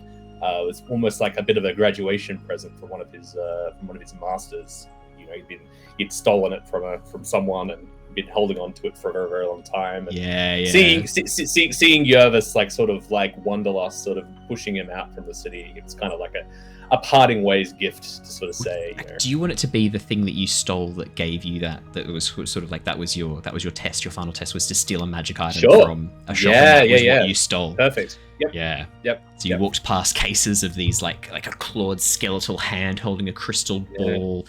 There was a large bow that was had these like black runes all over it, and then just as you're sort of like turning around to sort of figure out what to get, this little rustle of cloth, and you turn and see this very shabby grey cloak that just speaks to you. Yeah, 100%. That's perfect. Amazing. I like that a lot. Yeah. Hey, what a tale. Interesting. The owner of that cloak's never come for it though, right? No, not that I know of, not that I'm aware of. It was a mighty long time ago. I don't know if they'd even be alive. Look, you do what you got to do to survive. Melora knows that. Aye. We know that. That's how it is. The streets can be tough. Sounds like it was meant for you, though, Yervith. Nice. Oh, Part yeah. of you now. I Yes. guess it is. It's in a sense. Yervith Mhm. realizes that he's never tried to take it off. It's like, is this cursed? Wait. Ooh. Yeah, no, Yervith probably wouldn't have. You wouldn't have seen Yervith without his cloak. He's usually pretty much attached to it, or as much as you've seen it anyway. Yeah, sort of nods in realization of like, yeah, I guess. What a it tale. is. What a tale Yeah. indeed. Well, You're beautiful. nice. Claire, you're killing this. You're getting an inspiration point for that, and your continuing commitment to this drunken state. I love it. I have a bit of a grin as I like look at Mira, like, yeah, I'm glad you liked it. I haven't really had the chance to tell that story to many people. Yeah, feels good to get it out. Aye, indeed. So, heading north, tracking down the source of that noise from the sounds of things, interested in dragons. I'm going to say 3 words, quietly, inconspicuously. And I just want you to tell me what your response is to them. Order of Dragon. Yeah, I had a feeling you might be tracking those buggers. We had a ship come through with a couple of them looking for supplies that they did not want to pay for. They thought they could come in and take what they needed. We taught them that while we are peaceful, free spirits, we will defend our people and our resources with blood and furiosity. So they left quite quickly after that. I really like this town. Oh yes, best city I've been in. Thank you. If only the world was a bit more like us, more in tune with nature, more happy to embrace the wild. Everyone would be happy. You're not going to find overcrowding here. We don't produce 12 kids that we can't look after. We're very careful. We look after each other and we make sure that we can only support who we can support. No snobby nobles that flaunt their riches around. We do have one of those, but we're trying our best to break him down. And we've made progress. Can you just cut his house loose and let it drift away? Yes. No, that would be does happen murder. around here, I heard. People cutting houses loose. Who told you that? No, maybe in a storm being broken loose, but never cut loose. No, we would never do that. Stig said he got 3 houses. Oh, you've met Stig. Stig's a bit of a local character around these parts. Bit mysterious. I've myself never seen a blue kobold before. Me neither. Hey, normally they're It's sort not of like- reddy brown buggers. Well, they're not like any other kobold I've seen before either. Oh, there's a few kobolds here in town. I mean, his wife's lovely. His children are lovely. He calls him his brother, but he's not really his brother. He's not a kobold that came in on a ship and decided to stick around. But I mean, kobolds are good enough if they've had a bit of a chance to get used to us smooth Have any- skins that they call us. Have any kobolds or dragonborns left or gone after this cult? Do you know? Yes. 2 Dragonborn left with the ship. I'm not sure what they said to him. We have been working on the assumption that they were kidnapped, but all their stuff was taken, packed up. They were seen leaving of their own free will, so we're assuming it's some sort of coercion or some. We don't want to think that they've been. Oh yeah, sorry. Can you Go. tell What's us the about these Dragonborn? Are they locals? Do you know them well? They were, or- yeah. They lived here for 20, 30 years. Mated pair, green and brass. Been here for all their lives. Interesting. Merchants. They'd been involved with some trading and selling. One day the ship came in, they closed up their shop, took everything that they had, and then attempted to assist the cult in taking everything others had. You don't say. There are some who whisper that they were here the whole time, that this was always the plan, but I don't believe that. I can't believe that. I can't believe that my neighbours could be not who they say they are.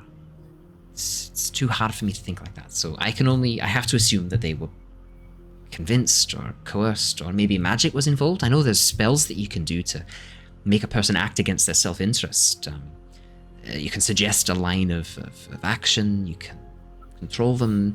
I'm hoping it's something like that.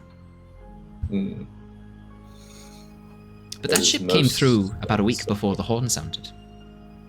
Before. A week A week before. before, aye.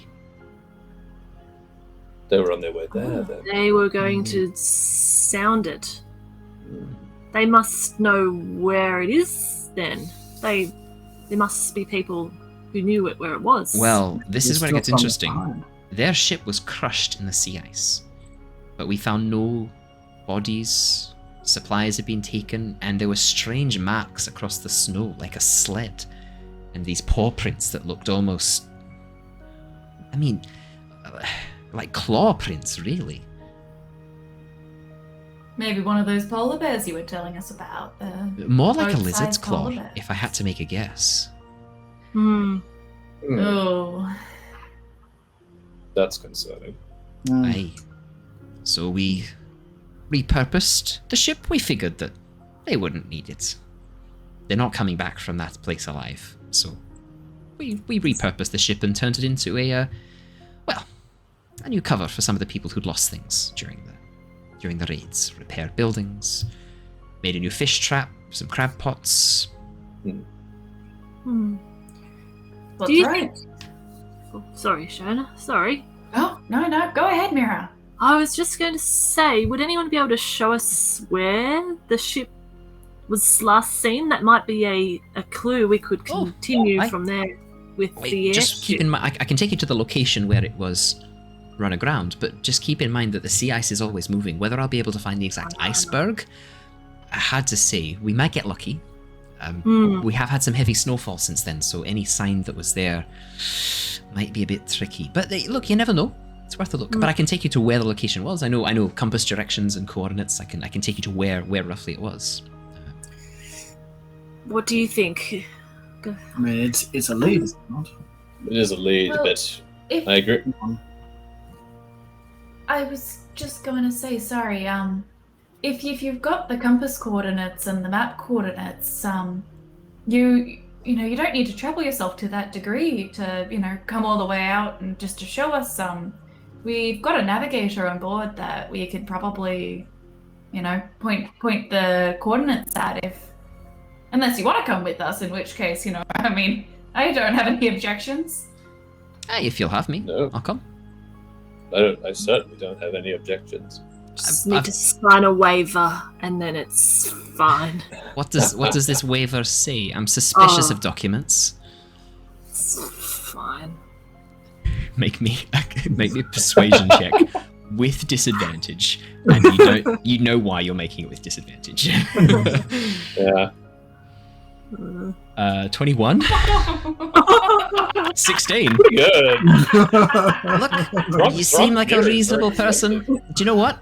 You don't seem like the sort of person who would lie. If you say it's fine, it must be fine. No, it's all right. It's not that much out of my way. I was planning on heading out, generally in the same sort of area. I've got to meet with some of the Tritons at some point. I'll send down a conch shell, let them know that I'm coming out, and they can meet us there, and I'll have a chat with them. I'm just looking at acquiring some branching coral. I need some of the red variety to make some dyes. You can look out for that too. It's very deep. How good are you at swimming? Oh, not bad. Okay. I mean, I can hold my breath for a astonishingly long amount of time. I would imagine it's an astonishingly long amount of time because you don't breathe, correct? Correct. Aye. And that would be an astonishingly long time. Forever is, indeed, an astonishingly long amount of time. Sorry, Shan, what were you going to say? It was more just another strange idea. I mean, theoretically, we could tie a rope to Lockie, have him walk along the bottom to go get the red branch king coral, and then we can pull him up when he's found some. As we fly above the water as well. Actually, With Lockie. I have done something slightly similar, actually. You were talking about stories, and I was thinking about one from years ago, where we'd It's gonna be crafted. old. Yes, thank you, Rhea. I might not have heard this one, Lockie. That didn't sound like a Mira comment. That sounded like a Claire comment. just want to check in. I don't think that was Mira talking. I think that's Claire talking.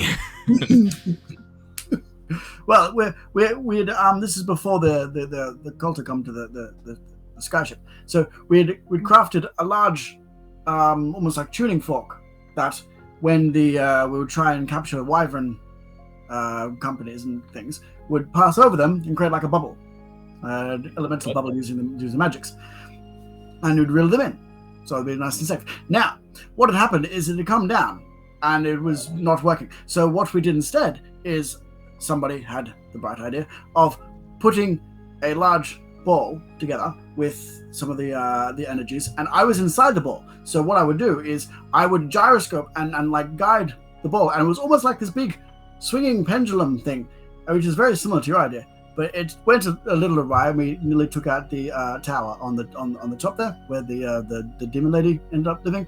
But Right. it nearly worked. Wow. My question is, right, you're made of metal. To withstand the sheer pressure of the ocean, this big ball is going to be made of metal too, right? I don't know if that was the idea I was going with, but it was just an amusing anecdote. It is an amusing anecdote. Well, then let's go back to using you then. I'm just worried that we're essentially dragging along a boat anchor, right? Because that's what he would be. Mm. Okay.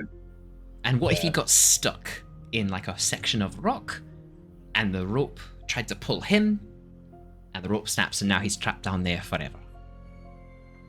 Yeah, we don't That might have not be a good idea. we don't have a method of you talking to the Oh, guys upstairs. can Tug on the rope. you not create? I know that there's a possible to create like a jar of water. Yep. I know that Lyra was very attached to it. Is it possible not to do something with air? Because if I had a jar of air and some sort of inflatable-ish thing that was deflated around me, I could then inflate. Yes. Yeah. The problem is, though, I would something come. strange happens to air when you go down. A lot of us It do something called compresses. free diving. Yeah, it compresses really quite rapidly. It's sometimes free divers will find pockets of air trapped. The seafloor, the corals are always producing oxygen. The ocean around here are very oxygenated.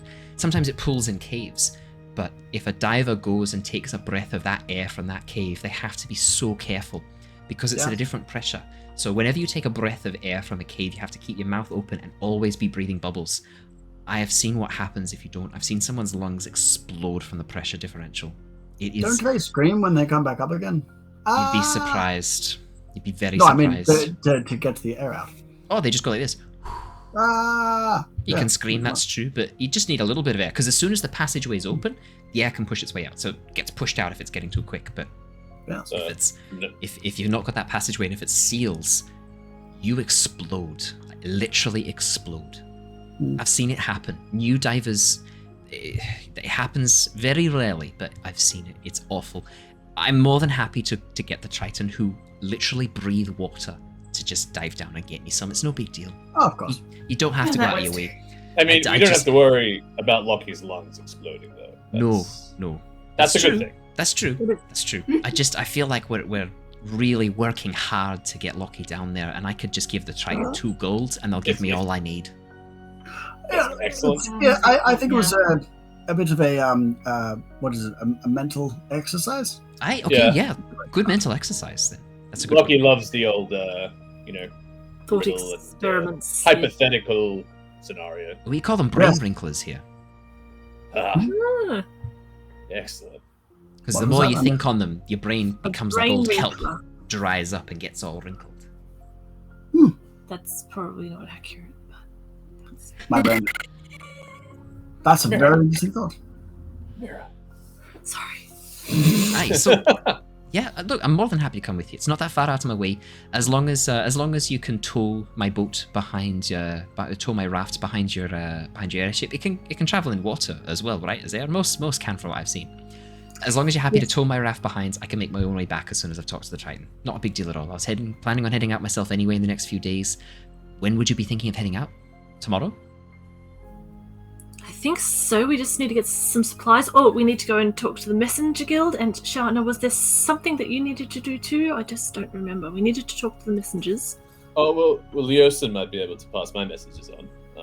So not. I think you had you asked him to do? No, you haven't asked him to do that already. We haven't asked him yet. Yeah.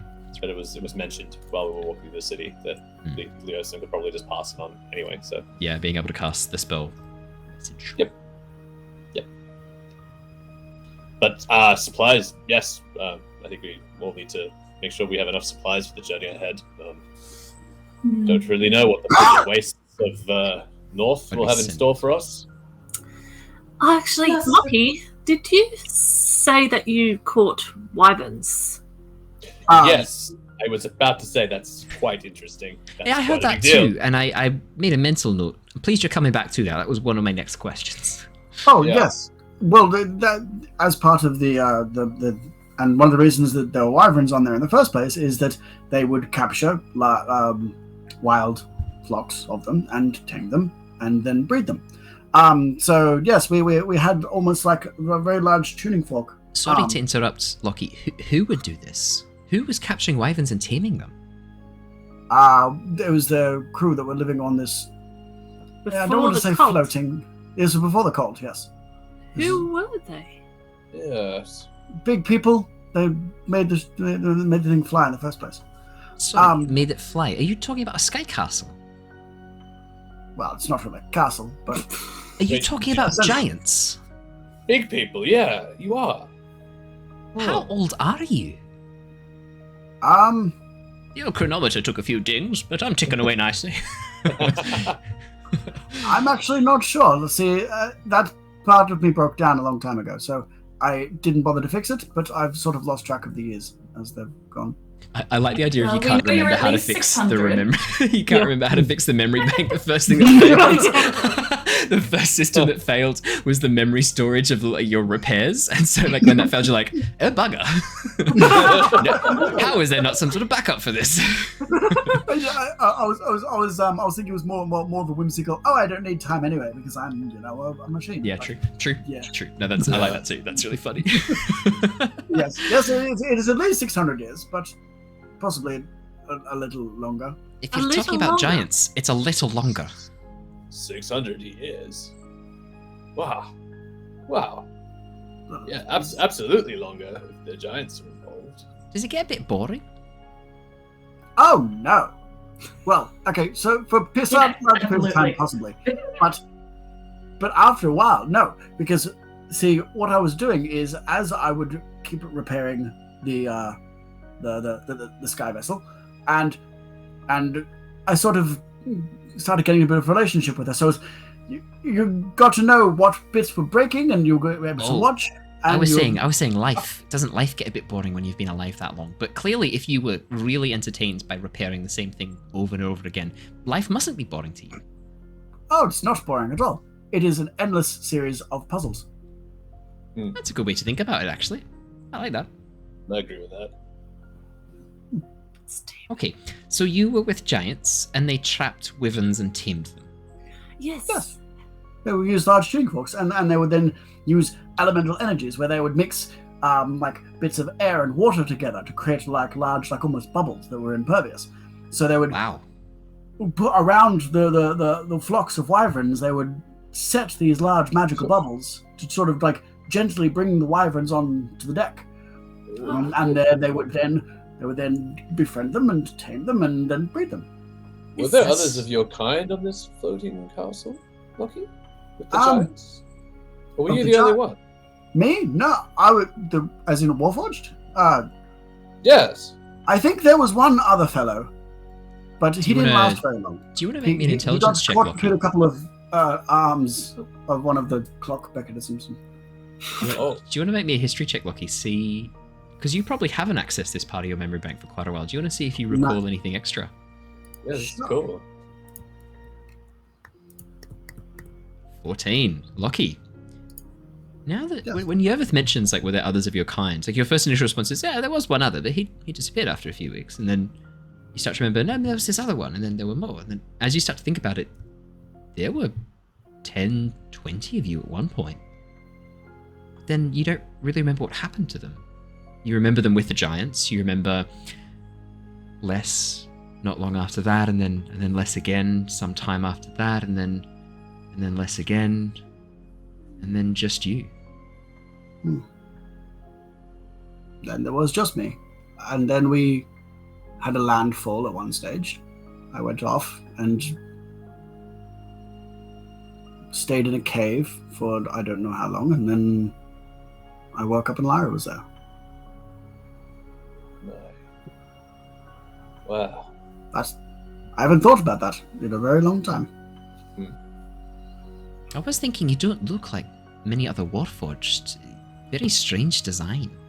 I assumed you were some sort of like envoy Warforged, like it was all sort of designed to look particularly fancy or look particularly intricate. Like it's not functional. It's all designed, but those gears they're actually moving. Like that is you, isn't it? All of those gears taken away.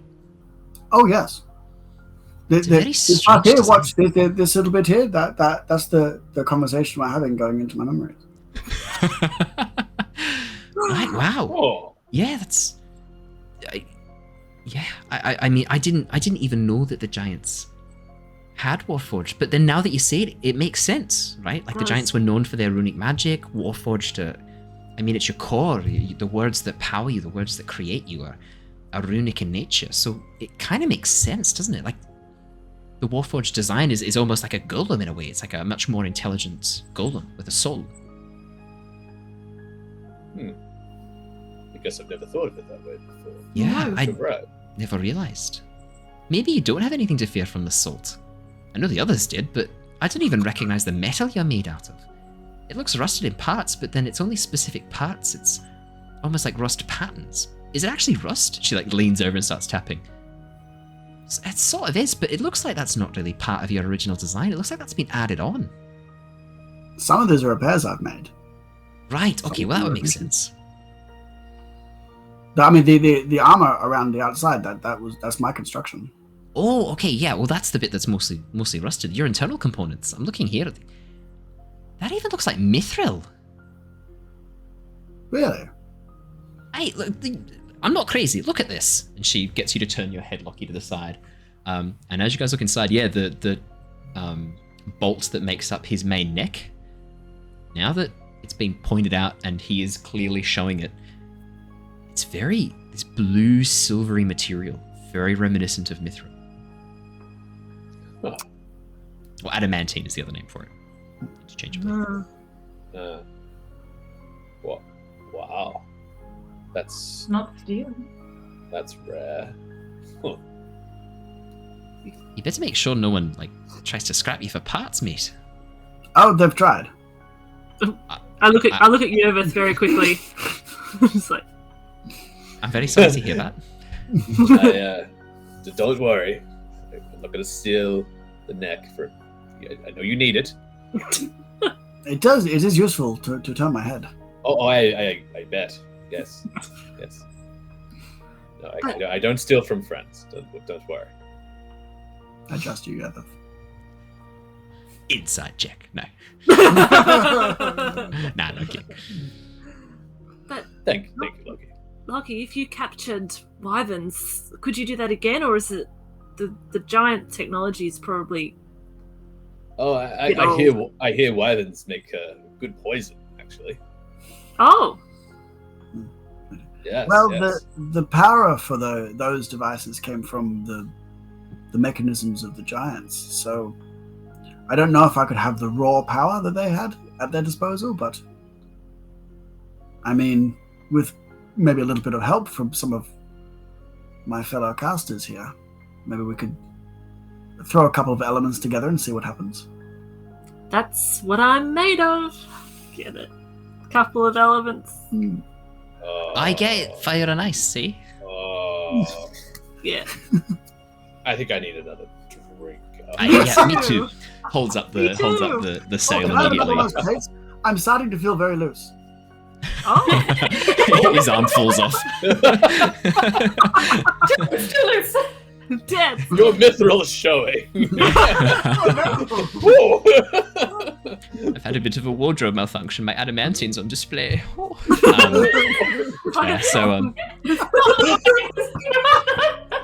Shiny. Like a treasure from a sunken pirate wreck. Make it look shiny. No, we're not doing that. So another round of drinks is brought round, and Lockie does indeed start to look very shiny. So you guys drink. Would anyone else like to specifically ask any questions of Tara? Are there any stories you specifically wanted to request of her? Any stories you specifically wanted to share with her? Otherwise, I'll do a little bit of we'll sort of wrap up with you guys spending a bit of time in the tavern, heading to bed, and then we'll pick up the next morning. What do you guys reckon? I kind of wanted to see. Yeah. Because you talked about the defensive capabilities before, because they saw off the cult. Yes. So how often does the city engage in sort of combat? Because it sounds like you're very ready for it. We have to be ready for it at all times, and not just combating people, but combating the sea. I mean, we live in harmony with the ocean, but the ocean is a fickle mistress, one might say. Storms blow through these areas all the time. We have to be ready for it. The very heart of the city, suspended in the water, is a massive sapphire. Stories say that Melora herself empowered the sapphire, and it provides protection from most of the elements here. That's why, even though it's quite rainy or stormy outside the city limits, you'll find that the clouds don't really cover as much here. Lightning will never strike within the bounds of the city, and when big waves come as they hit the edges of the city, they do lose a lot of their power. The gemstone also, we can use it to empower our weapons. You might notice here that some people carry weapons that have sapphires embedded in them. I myself, she pulls out a short sword that has a sapphire gem in the pommel. I myself have this. I don't really use it very much. I tend to use my fists. I like to sort of do more fist fighting. I don't like cutting people. It just seems wrong. Like, why do I have to slice through and cut when I can just knock them out with a punch, eh? But I can carry this, and if I need, she presses on the top of the gem, and the water from the condensation around and from the pool of water below slides up and extends the sword into a much longer form, and it takes on this wickedly sharp edge as the water begins rippling around the blade. That's cool. So there's some people with tridents that can do that. Cool. And we can shoot it off. The water can be shot as a projectile. Oh, that's cool. Oh, that is incredible. Amazing. Shana, oh my maybe god. would you like some? Can you sell these? I mean, not really, and the problem is they only work within the bounds of the gem. So if you move too far away, it gets weaker and weaker, and then eventually it just is a normal sapphire again. It's the gem that's magic, the central gem, the heart of Drifthaven, the core of Drifthaven. These are just conduits. They're just a connection to it. I mean, just as much of a question. Is it only limited to sapphires? Aye. It has to be a sapphire, and it has to have 12 faces. We have no idea why, but the core has 12 faces as well. So our hypothesis is that it has to look as much like the gem as possible, and it's transferring some of its power to these smaller gemstones. And they have to touch it for 24 hours. They have to be held against it for 24 hours, once a year, to keep them powered. Exactly 24? Exactly 24. Too long, and they stick to the gem and get absorbed into the core and disappear forever. I have had so many people spend hundreds of gold on a sapphire, perfect sapphire, get it cut to perfection, and then by like 2 seconds, boom, it's already getting stuck and I have to try and hack it away. And then once you hack it and you don't have the 12 proper faces, it wouldn't work? You have to recut the whole gemstone. It's a nightmare. It is a nightmare. Aye. Yeah. Does the you said that there's an aura around the city that extends from the gem? Yes, that's right. Is that aura a perfect sphere, or is it also faceted? Well, I don't know. I don't think... I mean, you can't see it. I don't think anyone's... I don't know. But it's not equal. Like, it can't be a perfect sphere because the power gets lost at different points. So maybe it is 12-pointed. It could be, yeah. It could be, absolutely. I had never thought about that. Absolutely. That's very cool.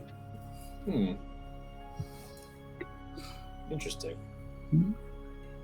Aye, the keeper of the core. He's a Warforged as well. I mean, he took over when the Triton who used to manage it passed away. Since he took over, we've been much better at getting those sapphires synced up, and he's generally very, very good. Yeah, it's been a while since I went to see him. Actually, I've not had to have my gemstone empowered. I've had my family do that for me. I've not really bothered too much, but maybe if you wanted to go ask him some questions, he could probably answer questions better than me about the core. Well, depending on how much time we feel like we have, we could do something along those lines. But well, it's generally quite quiet at night. I mean, he doesn't need to sleep, so we could go visit him now if you want. It's just very interesting. This is not the first time we've heard of gems having these properties of, I don't know, just adjusting the environment, like that one of Jin's. And then we had the one in the Air City. It's elemental magic. The Warforged, he says that it's giant magic. Wow. He could... I mean, we don't believe him. It's clearly Melora who's empowered this, but he's convinced it's giant magic, and it's not our place to tell him that he's wrong. Lucky. Don't insult the religion! Exactly. you hear a slight whine as his jaws, like, shut. Lucky moves up and turns off his voice box and then goes like... and then turns his voice box back on again. I imagine the noise you're making is like when a computer's like revving up, like it's like the fans going, and you're just like, it's like a dial-up internet connection. even better, yeah. Oh my god! Guess the age of your streamers, everybody. Anyone who can accurately do dial-up internet, boom! You already know exactly which generation they're part of. Oh dear. That's awesome. Yeah. It is interesting. It's something that if it is okay, maybe this gem, Melora's gem magic, might help us. Maybe, right, Lockie? It's possible. Look, I'm happy to take you to him now. I mean, it's been a while since I chatted to old Tinker. It's worth having a little bit of a chat to him again. Tinker. TNKR. Yeah, Tinker. Anyone you know? No, not a name you recognize, Lucky. No. I just enjoyed the name. All Warforged know each other, right? That's Racist. racist. Two racist comments from Claire Racist. tonight. One Twice. against kobolds, one against Warforged. Let's see if we can get... Dragonborns, what are you What gonna do? happens when you hit 3? Do I take away your inspirations and... Three for true. It's a Dragonborn thing. Is that testing me. You're testing me, and you're going to learn that I don't bluff ever. If I make a bet, I know the outcome. Mira, I'm taking away your... No. I can take you to him now if you want. It's not that late. She looks at. Sun's only set an hour or two ago. He'll still be awake. He doesn't sleep. What do you think? Should we get to Rhodey and head off to see the It's a Warforged? 3-minute walk. Let's just go, hey. Sounds good to me. We don't want to Love to sleep see here more of the anyway, city. so... Yeah, well, look, City at Night's beautiful. Oh, I'm not going to spoil a surprise. I'll just take you outside and show you. I was going to say, we have to leave here eventually to find you accommodation because you are not sleeping here tonight. I'll tell you that now. You're not sleeping here. I don't care what they offer you. The rooms are cheap, but it's not worth it. Are the beds on? Are they floating as well? She points up and you see that stacked in the rafters are the beds. She goes, they just replaced the tables with the beds. You're sleeping while everyone else is drinking and shouting. It's a nightmare. Oh, okay. Sailors are used to bunking in hammocks. Yeah, The novelty is starting to wear a little, I think. Now, Yeah. Sailors are Yes. used to bunking in hammocks on the deck of a ship. Like that, this is not a problem for them. But common folk, good folk, reasonable folk, need a room, need somewhere quiet to sleep. I mean, also, we do still have beds on the ship. I mean, Oh, Sure. yeah, you could just sleep on your ship. Yeah, that's very true. You don't need to pay for accommodation when you've got it traveling with you. It's a good point. If we go to sleep, right? This We're is gonna like party all rebellious night? Mira. Right. Mira's like out on the town, ready for. Yeah. Well, tell you what. Why don't we take a little bit of a tour of the city at night? We'll go a little bit of a circuitous route, stop off at Tinker, and then I'll take you back to your airship. And if you want to go on for more of a drink, you can stay with the dock workers. They can be a bit rowdy. Otherwise, I do have to head to bed. I've got a bit of an early start tomorrow morning. But I can come meet you mid-morning after I've done some fishing. Okay, great. plan. Right, you guys just settle the bill. I'll meet you outside. And with that, Batara jumps off and begins walking outside. I've got it. I'll get it. Mira, you She's walk on got over to the bar. A half-orc woman steps up and goes, "How was everything tonight? Were you happy with the service? Very good. Thank you very much. That was You were at lovely. table number 4, yes. That'll be 10 gold pieces." Oh, shit. That's a lot. Are you sure about the table? Is that right? Was that our table? I'm not sure. Make me a persuasion check, Mira. Okay. You can do it, I believe in you. 16. Oh, perhaps I did put... You're right, dearie. I did look at the wrong table. 4 gold pieces. Sorry, I got you confused with the gnomes. That sounds more reasonable, yes. Okay. Mira, you get the distinct impression she was seeing how much she could get out of you, being an out-of-towner. Mm-hmm. Yep. Nope. Yeah, as you hand over the 4 gold pieces, she thanks you. Shana, as you're sort of heading out the door, you can see that the large sort of wolf-like man, lupine man, is now sitting down drinking out of a large tankard, just drinking this deep, rich amber ale. And as you approach, he sort of looks up and goes, Snake Lady, you heading out? Heading out. Just wanted to say thanks for the catch earlier. Thank you for meaning I can take a night off. Thank you for that. That's I really appreciate it. Thank you. Hey, anytime. How'd you end up around these parts? You born here or drifted in like everyone else? I was born here, but I ran afoul of a sea hag. I've heard about them. Heard to just keep your distance. Yeah. What did you say to the sea hag? I told her to go fuck herself. It wasn't quite a sea hag. It was a... Let's call her another snake lady, and she didn't take kindly to being told no. Yeah. I'd been bitten by a werewolf and was looking for a cure. She asked a price I couldn't pay, so I told her to go fuck herself. And she did this. Now I'm always in lycanthrope form. But I've mostly got it under control. Every full moon I have to go chase some chickens, and it's a bit embarrassing, but I get by. Hey man, what else can you do? Yeah. Hag just curse things. Just hag curse things. Things? Yeah. Well, Just saying, go fuck yourself to a hag things. Yeah, she didn't take kindly to that. That was a bit of a mistake in hindsight. Yeah, no, She wanted my youngest daughter. I mean, what was I gonna say? Well, go fuck yourself seems to be the right answer if you're asking me. I would have said more, but my same mouth was turning into a muzzle at that point, so...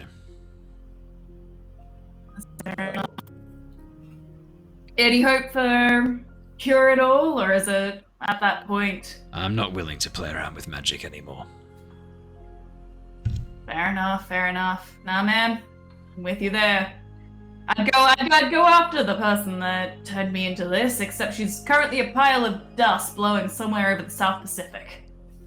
Sounds like you succeeded then. No, I'd like to see I'd my still hag look like this. pile of dust. Or a bloody mess, pulled between my claws as I rip and... He then stops and goes really still and starts breathing in with his eyes closed. Sorry. Eh, I just can't get angry. I get it. Oh yeah. I hear that. Well, what does this hag look like, by any chance? Say I come across her during my travels. You've not seen a sea hag before or heard what they look like? Nope. Imagine First I an heard about them old... was about 2 hours ago.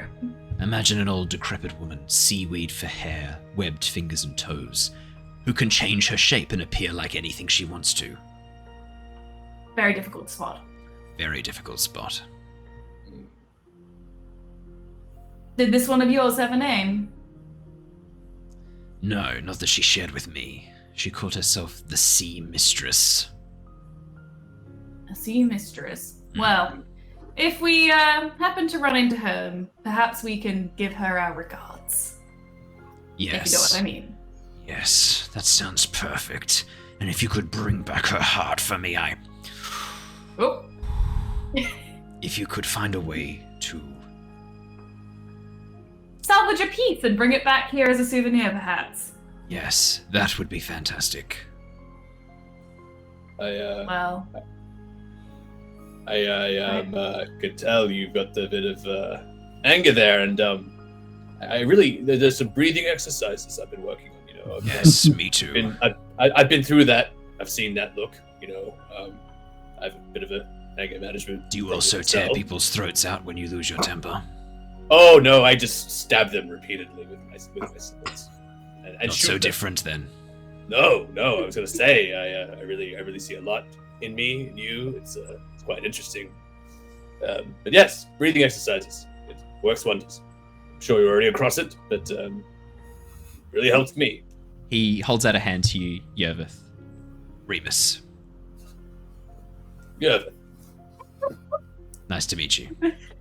I imagine it's like the Predator meme where it's like Arnie and his hands like do that little like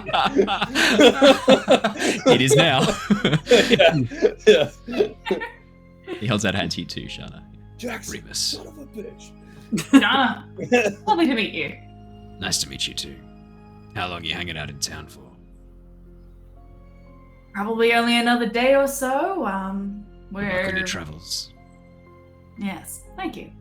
Well, good luck to you too. Thanks. One day at a time, eh? Looks back at you, Yervith. Yeah. One day at a time. Yeah, with that, you guys head on out. You can see Batara sort of sitting there, like looking, be like, "Hey, that took you guys some time. What were you? Did you have trouble like adding up the numbers or something?" Only the bartender had trouble adding up the numbers. Or did they try and pull the 10 gold pieces trick on you? Oh, it was a trick. I Aye, thought it was and a then trick. they went down to 4, and then you paid 2. Yes. Well done. Good. Oh, she tries that on everyone. It's fucking irate. It's so irritating. Well, we're out of town, and it's just what you do to the tourists, isn't it? Not in this town. We don't approve of that. I'm gonna have a chat to her. This is ridiculous. Not tonight, but I'll have a chat to her.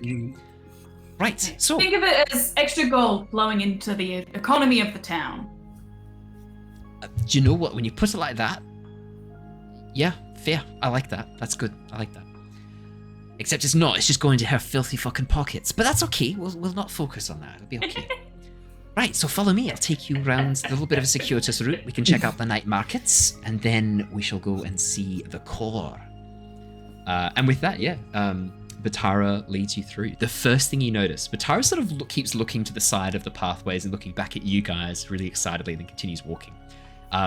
Yervith, you notice straight away that as the water laps against the side of the pontoons, it turns this luminescent blue-green color for a few seconds, and then disappears again. And then as you get further away from the lights, you notice the entire water is full of this luminescent algae. Oh, wow.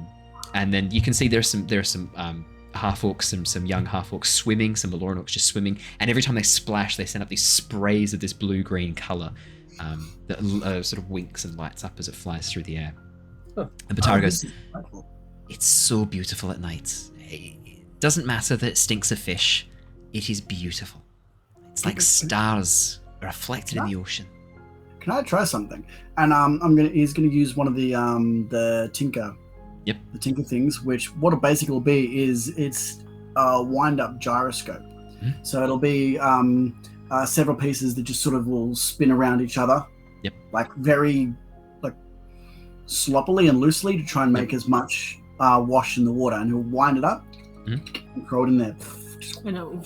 Oh, yeah, the algae lights up brilliantly, almost like a fireworks display of these sparks of light flying out. The blue and green starts giving way to reds and yellows as well, and you get this full spectrum of colour. She goes, "Oh, it's pretty rare to get the red. You have to be really quite aggressive with the water. Wow, that's amazing." You can see a number of children, Lockie, are pointing at this construct and like losing their minds over it. You might have a market here. I might have a market here. Yeah, might. These things will sell faster than steamed shrimp. That sells really quickly. It's beautiful. It is. It's gorgeous. Mira will do her dancing lights out over the water in the same colours to reflect. The kids lose their minds. They're like clapping. Some of them like start swimming up trying to catch the dancing lights. Oh, they're having the best time. I'll just follow behind because she also can't see in the dark. It is pretty light for the most part. And the moon, the two moons high above, you can see that there's a fair bit of light. It's quite light here. It's quite a cloudless night. Batara leads you around past a series of stalls and the night markets, selling vast amounts of squid and prawns, crabs. These look to be more of the nocturnal animals that they capture in the night, that they now sell fresh. And you can see a number of half-orcs basically strapping on these big tanks full of rocks, these big bags full of rocks, and then just dropping off the side of the rope, off the side of the pontoon with a rope around their waist, and then just disappearing into the dark water. And then sort of 5-6 minutes later, suddenly emerging back up again rapidly and dumping a bag full of shrimp and a bag full of calamari that they've caught, and just chucking it onto the deck and then loading it back up with the rocks, taking a few big breaths and then going back down again. Do I see any luminous kobolds going down on their night shift? You do see a luminous kobold. As you are walking past, you see this bright light coming down from the deep ocean, and then suddenly climbing out of the water with a massive squid attached to his left leg, like just suck it on.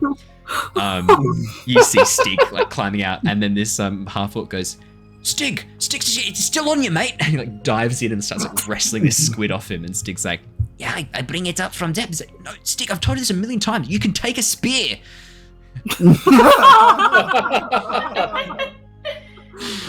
Wow.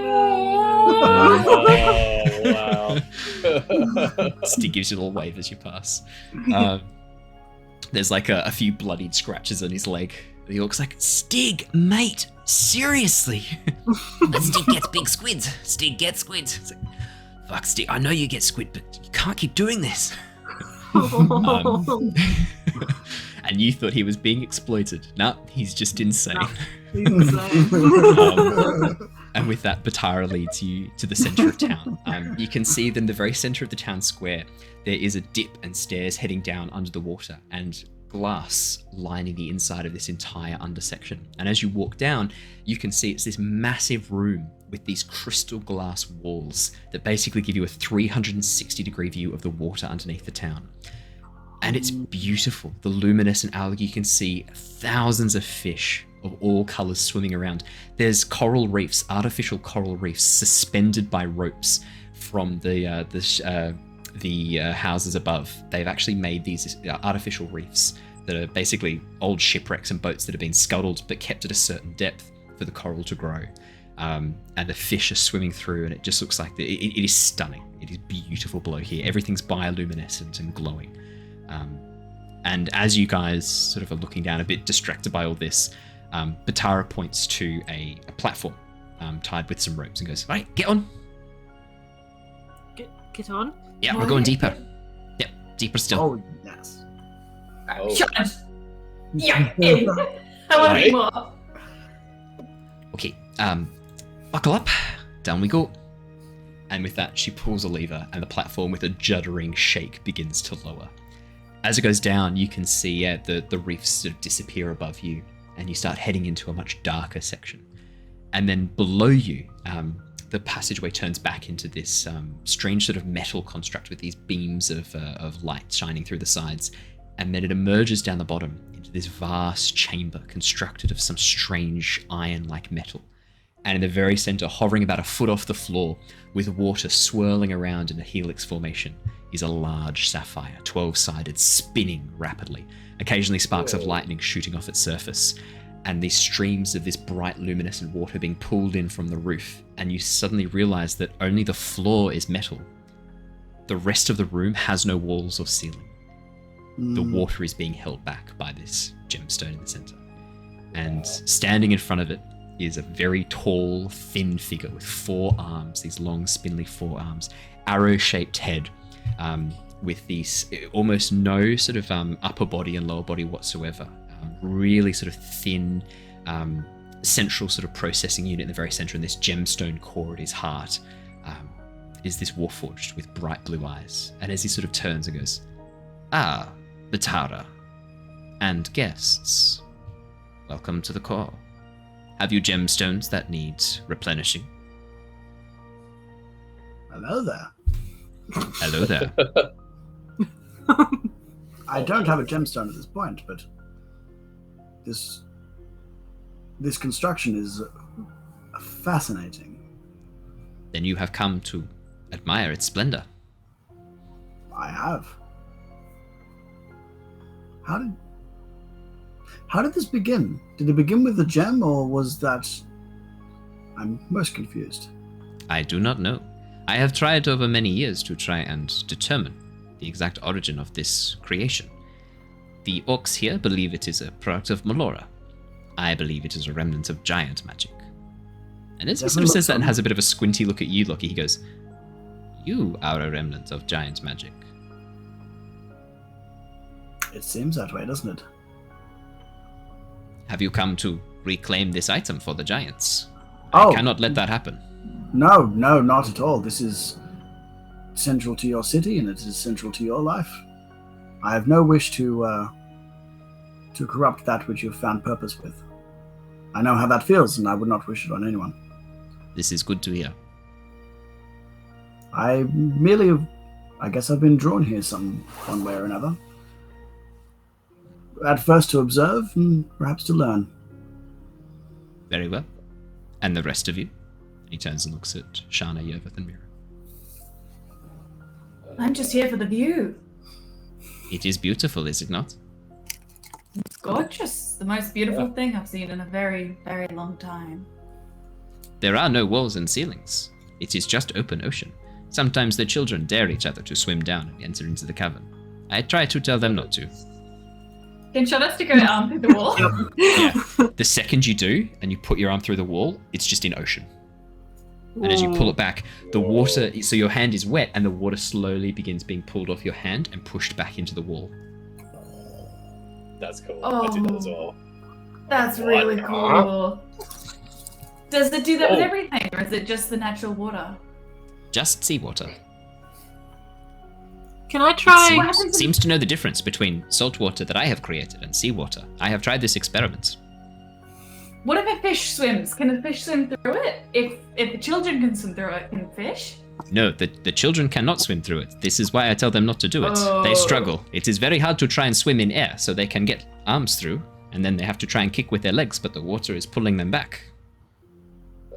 I am worried one of them will drown. They cannot hold their breath for very long. As long as But you're fish- there to pull fish them do not to the swim other through. side. What was that, sorry? Well, I mean, the children can't drown, and as long as someone's down here to grab them and Yes, pull them me. through if they do get stuck. Yes, Yeah. yes. But sometimes I might not notice. I am scared Okay. that something might happen. Yeah.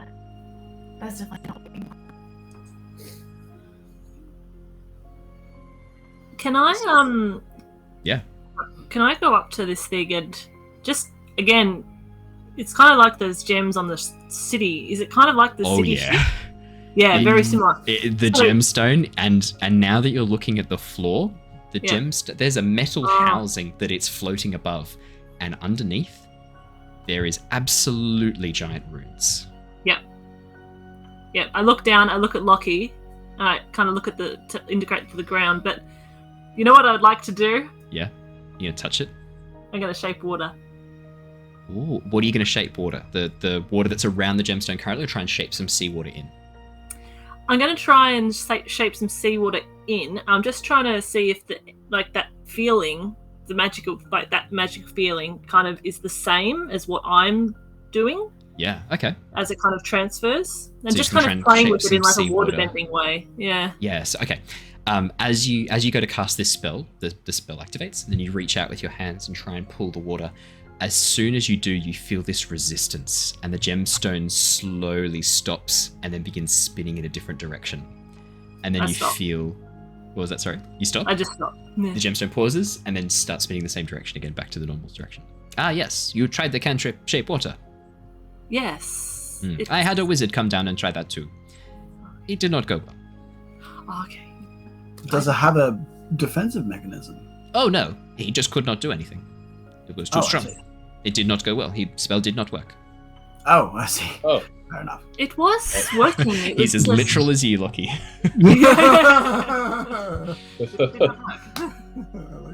It was working. It's so massive. If you were to try it on your canteen water, it would work. No, I don't want to interfere. So I have see- tried everything. This thing will outlast everyone here. You cannot interfere with this. Just like you, Lockie. Looks like this is your thing. And she'll indicate the ground. Mm. Oh, I see. Before we go into that, I just wanted to. So it's being held. So the gems It's there, it's floating. rotating. And there's a series Floating? of it's floating above what And- looks and to be there's series originally of, some sort of hold. Electric. Tick, tick, tick, tick, tick. Yeah, so it's underneath it, there's almost like a platform. It looks like it originally sat in a platform underneath it. There's like a dais that once held this thing, but it is now hovering above. It is no longer connected to any of the stuff below, but occasionally sparks of lightning are shooting down and touching the grounding wires. And then the If I water were to around bring it up is my sorry, forgotten what it is. Forgotten my own spell. If I were to bring up my shocking grasp and not hit anything with it, but just Yep. bring the shocking grasp up Okay, And just just in sort your of- hand, hold it. and hold it with it, is the electricity reacting different, changed at all? Electricity that crackles across your hands as normal. There's no like attractive force or anything. Doesn't seem that way with the electricity. That alone doesn't seem to be enough to trigger anything. Fair enough. Can I have a look at some of these runes? Oh yeah, you can. Lockie, could I get you to roll me a history check, please, as you try and access your giant database? Literally giant. Yeah. Natural Oh, 20 for 28. Oh yes! You. Lockie. Okay. Lockie. Immediately, you get the sense that this was once part of a giant ship. Not a sky ship, but something underwater. some vast ship that sailed through the depths. This is all that remains of that ship. This gemstone was the power source for moving it through the water. But something has happened to it. It is no longer... The floor and all the giant runes are no longer active. They haven't been active for centuries. Some other magical force has taken control of this gemstone and changed its purpose. You get a very strong sense of divine energy from it. Very strong sense of divine energy. It is Melora! It's both. Both. Yeah. Wow. Lockie, beyond that, right in the very center of the dais, it looks like there is a rune, almost like a hunk of metal that has been sheared free with a single rune on it. I'm using one of the compulsions of our good friend Diderus. You feel an overwhelming compulsion to go and pick up this runestone, tuck it away in your bag. Does Shauna notice this happening? If he's reaching for it, I'll stop him because I just stopped myself. Yeah. It's not on the gemstone. It's underneath. It's underneath in the dais. This little runestone on a piece of metal. Is it just loose, like on the It's just floor? loose. Yeah, it's broken off. Yeah. Shauna's still gonna stop him if she notices it. What do you do, Lockie? Alright, he's gonna reach for it, but he's not gonna hide it. Yeah, as Lockie reaches forward, you see Lockie sort of reaching forward as if to like touch one of the runes. And Shana, you sort of like run forward and grab him. She walks up, slaps him on the hand, and is What- you do not fully understand. Oh, sorry, we're losing you a little bit there, Shana. What was that last bit? Do not touch magic that you do not understand in its completion. I'm so sorry. I wasn't thinking about it. It was just, it looks so pretty. And Still there, Lockie, that compulsion. it could answer questions. Yes, that it Uh, currently is important to the people that live here. And as she does You're that, right. like, she sort of wants to come behind him and just like manually lower his arms essentially and like just sort of try and draw him back a little bit. Tinker, who's like watching you, Lockie goes, "Did you want to pick up this?" He bends down and picks up the chunk of rune. Oh. Is this what you wanted? I wasn't sure if it was important. Yeah, No, I this was is gonna ask broken off. Tinker, Says what no purpose. What is that? I don't know. It is a rune I do not know, but it was broken off when I came in. You can have it if you wish. Doesn't do anything. I mean, if you're offering it freely, sure. Has no purpose. There are a few more. If you look in the center, there are a couple of sections. And as you look, Lockie, and yeah, you can see there's lots of other sections of metal. Some of them have runes on them, some of them don't. They're broken off. Probably this was the housing that kept the gemstone in place. And then when whatever happened, it broke free and that has now separated it out. But this one, something about this one and this rune that you don't recognize, it's a need. You need to tuck this away and you need to keep this safe. This is important. This is more important than anything else. You want to keep this safe. Alright. What If is you're it? offering it freely, Do you know this what could it help is? us. No idea what it is. Is this something that the giants? Well, yes, this is giant runes. Do you recognize what it says, Lucky? This one, no, which is why I wanted to have a look at it. See if we can get a closer look. It might help us. Oh, and by the way, I think I may have answered part of your conundrum. Yes. You're looking for one cause. Yes. I believe there's a correlation here between two paths. Oh, you think both giants and Melora are working together? Well, it's a giant construction. Of that, you're absolutely correct. But there's something else going on here. Something not of giant. Very well. Your logic is undeniable. Can I? The ease with which you took that on board is... It was one of my hypotheses, but I had no way to know or test. I was open to the idea Melora may have interfered, but the balance of evidence pointed to this being giant construction. You are of giant construction. If you tell me this is not its original purpose, something else has interfered, I have no reason to doubt you. Matches the evidence available.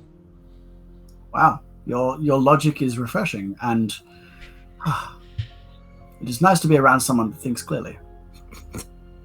I feel the same. I've always wondered what two Lockies in a room would be like. I am Tinker. You kind of know. I mean... Yes. No, I know that, Tinker. So, okay, I'm just gonna. He is Lockie, but I am Tinker.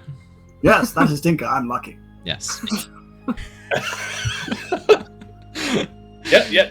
No, I know. I know that. Thank you for that. But he said something false. Do they often say these false things? I find it very confusing.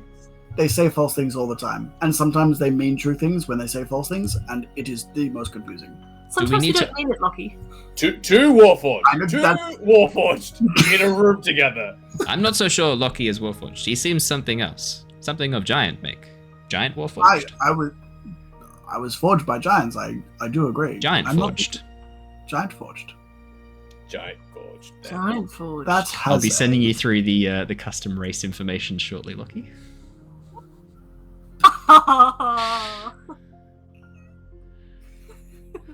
What? Wow. That's cool. It's a sub race of Warforged. I'm so here for this. Yeah. Yeah. Okay, that's cool. And on that bombshell, we're going to wrap up there. I'm just enjoying their stunned faces. That's great. And it's good because it gives me time to send through the stuff for Michael to update his character sheet. Yeah, I mean, I was going to introduce it at a time when it felt organic, and that just was really organic. So I was like, not very organic. I was waiting for you to be like, "Psych, I'm just joking," and then it wasn't one. I'm like, wait, what? Yeah. That's my favorite thing. So you can ask my partner Alice. My favorite jokes in the world are the ones I make when people don't really know 100% whether I'm joking or not. Nothing makes me laugh more than genuinely confusing people, and I don't know why.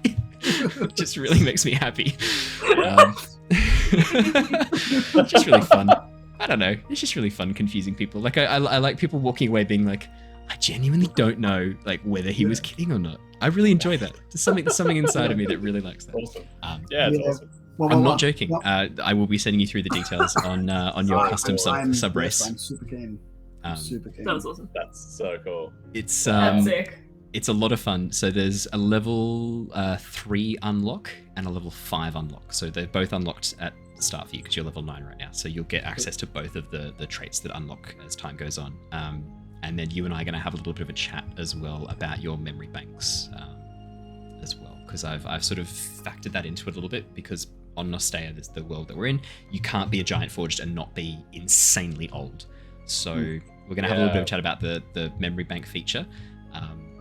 That was heavily alluded to in this session, so that was really I've been cool. having some fun with that. Yeah, I didn't know when it was going to come up, but I was like waiting for the organic time to introduce it, or as Mira said, not the organic time, the construct time to bring it in. No, I noticed that. I'm so clever right now. Well done. Yeah. So on that note, we're going to wrap up and finish for tonight. Thank you so much for joining us, everybody. We hope you had a lovely time. We have had a lovely time playing D&D. We will see you all again next Wednesday. Jin will be back with us. Now, next Wednesday is the 8th, and then after that, the 15th. Claire and Michael, you guys won't be with us for that session, will you? No. That's okay. So you guys will be with us for the next session. I've got 2 guest characters lined up to jump in on the 15th. We will take a break over Christmas, so 22nd and 29th, we're going to have 2 weeks off for Christmas, and then I'll see about when we want to come back, because I know you guys are back in early Jan, or mid-Jan, aren't you? Yeah, so we'll figure that out, but I think we might have 2 guest characters come and join the stream for like 3-4 sessions-ish until you guys get back over Christmas, and I've got them lined up. Awesome. Cool. I don't think either of them have played on any Lost Archive stream before. This will be fun. Yeah, none of them have played. This will be a first time for both of them. But they're both really keen D&D players, and I've been very excited to get them on. And I was going to get them on at some point in the next year, but the fact that I can get them both on together will be really fun because they'll be a good pair. Alrighty. Well, thank you so much, everybody. We better rock and roll. Stay safe, stay well, and we will see you all next time. Farewell. See everybody. Bye. Bye.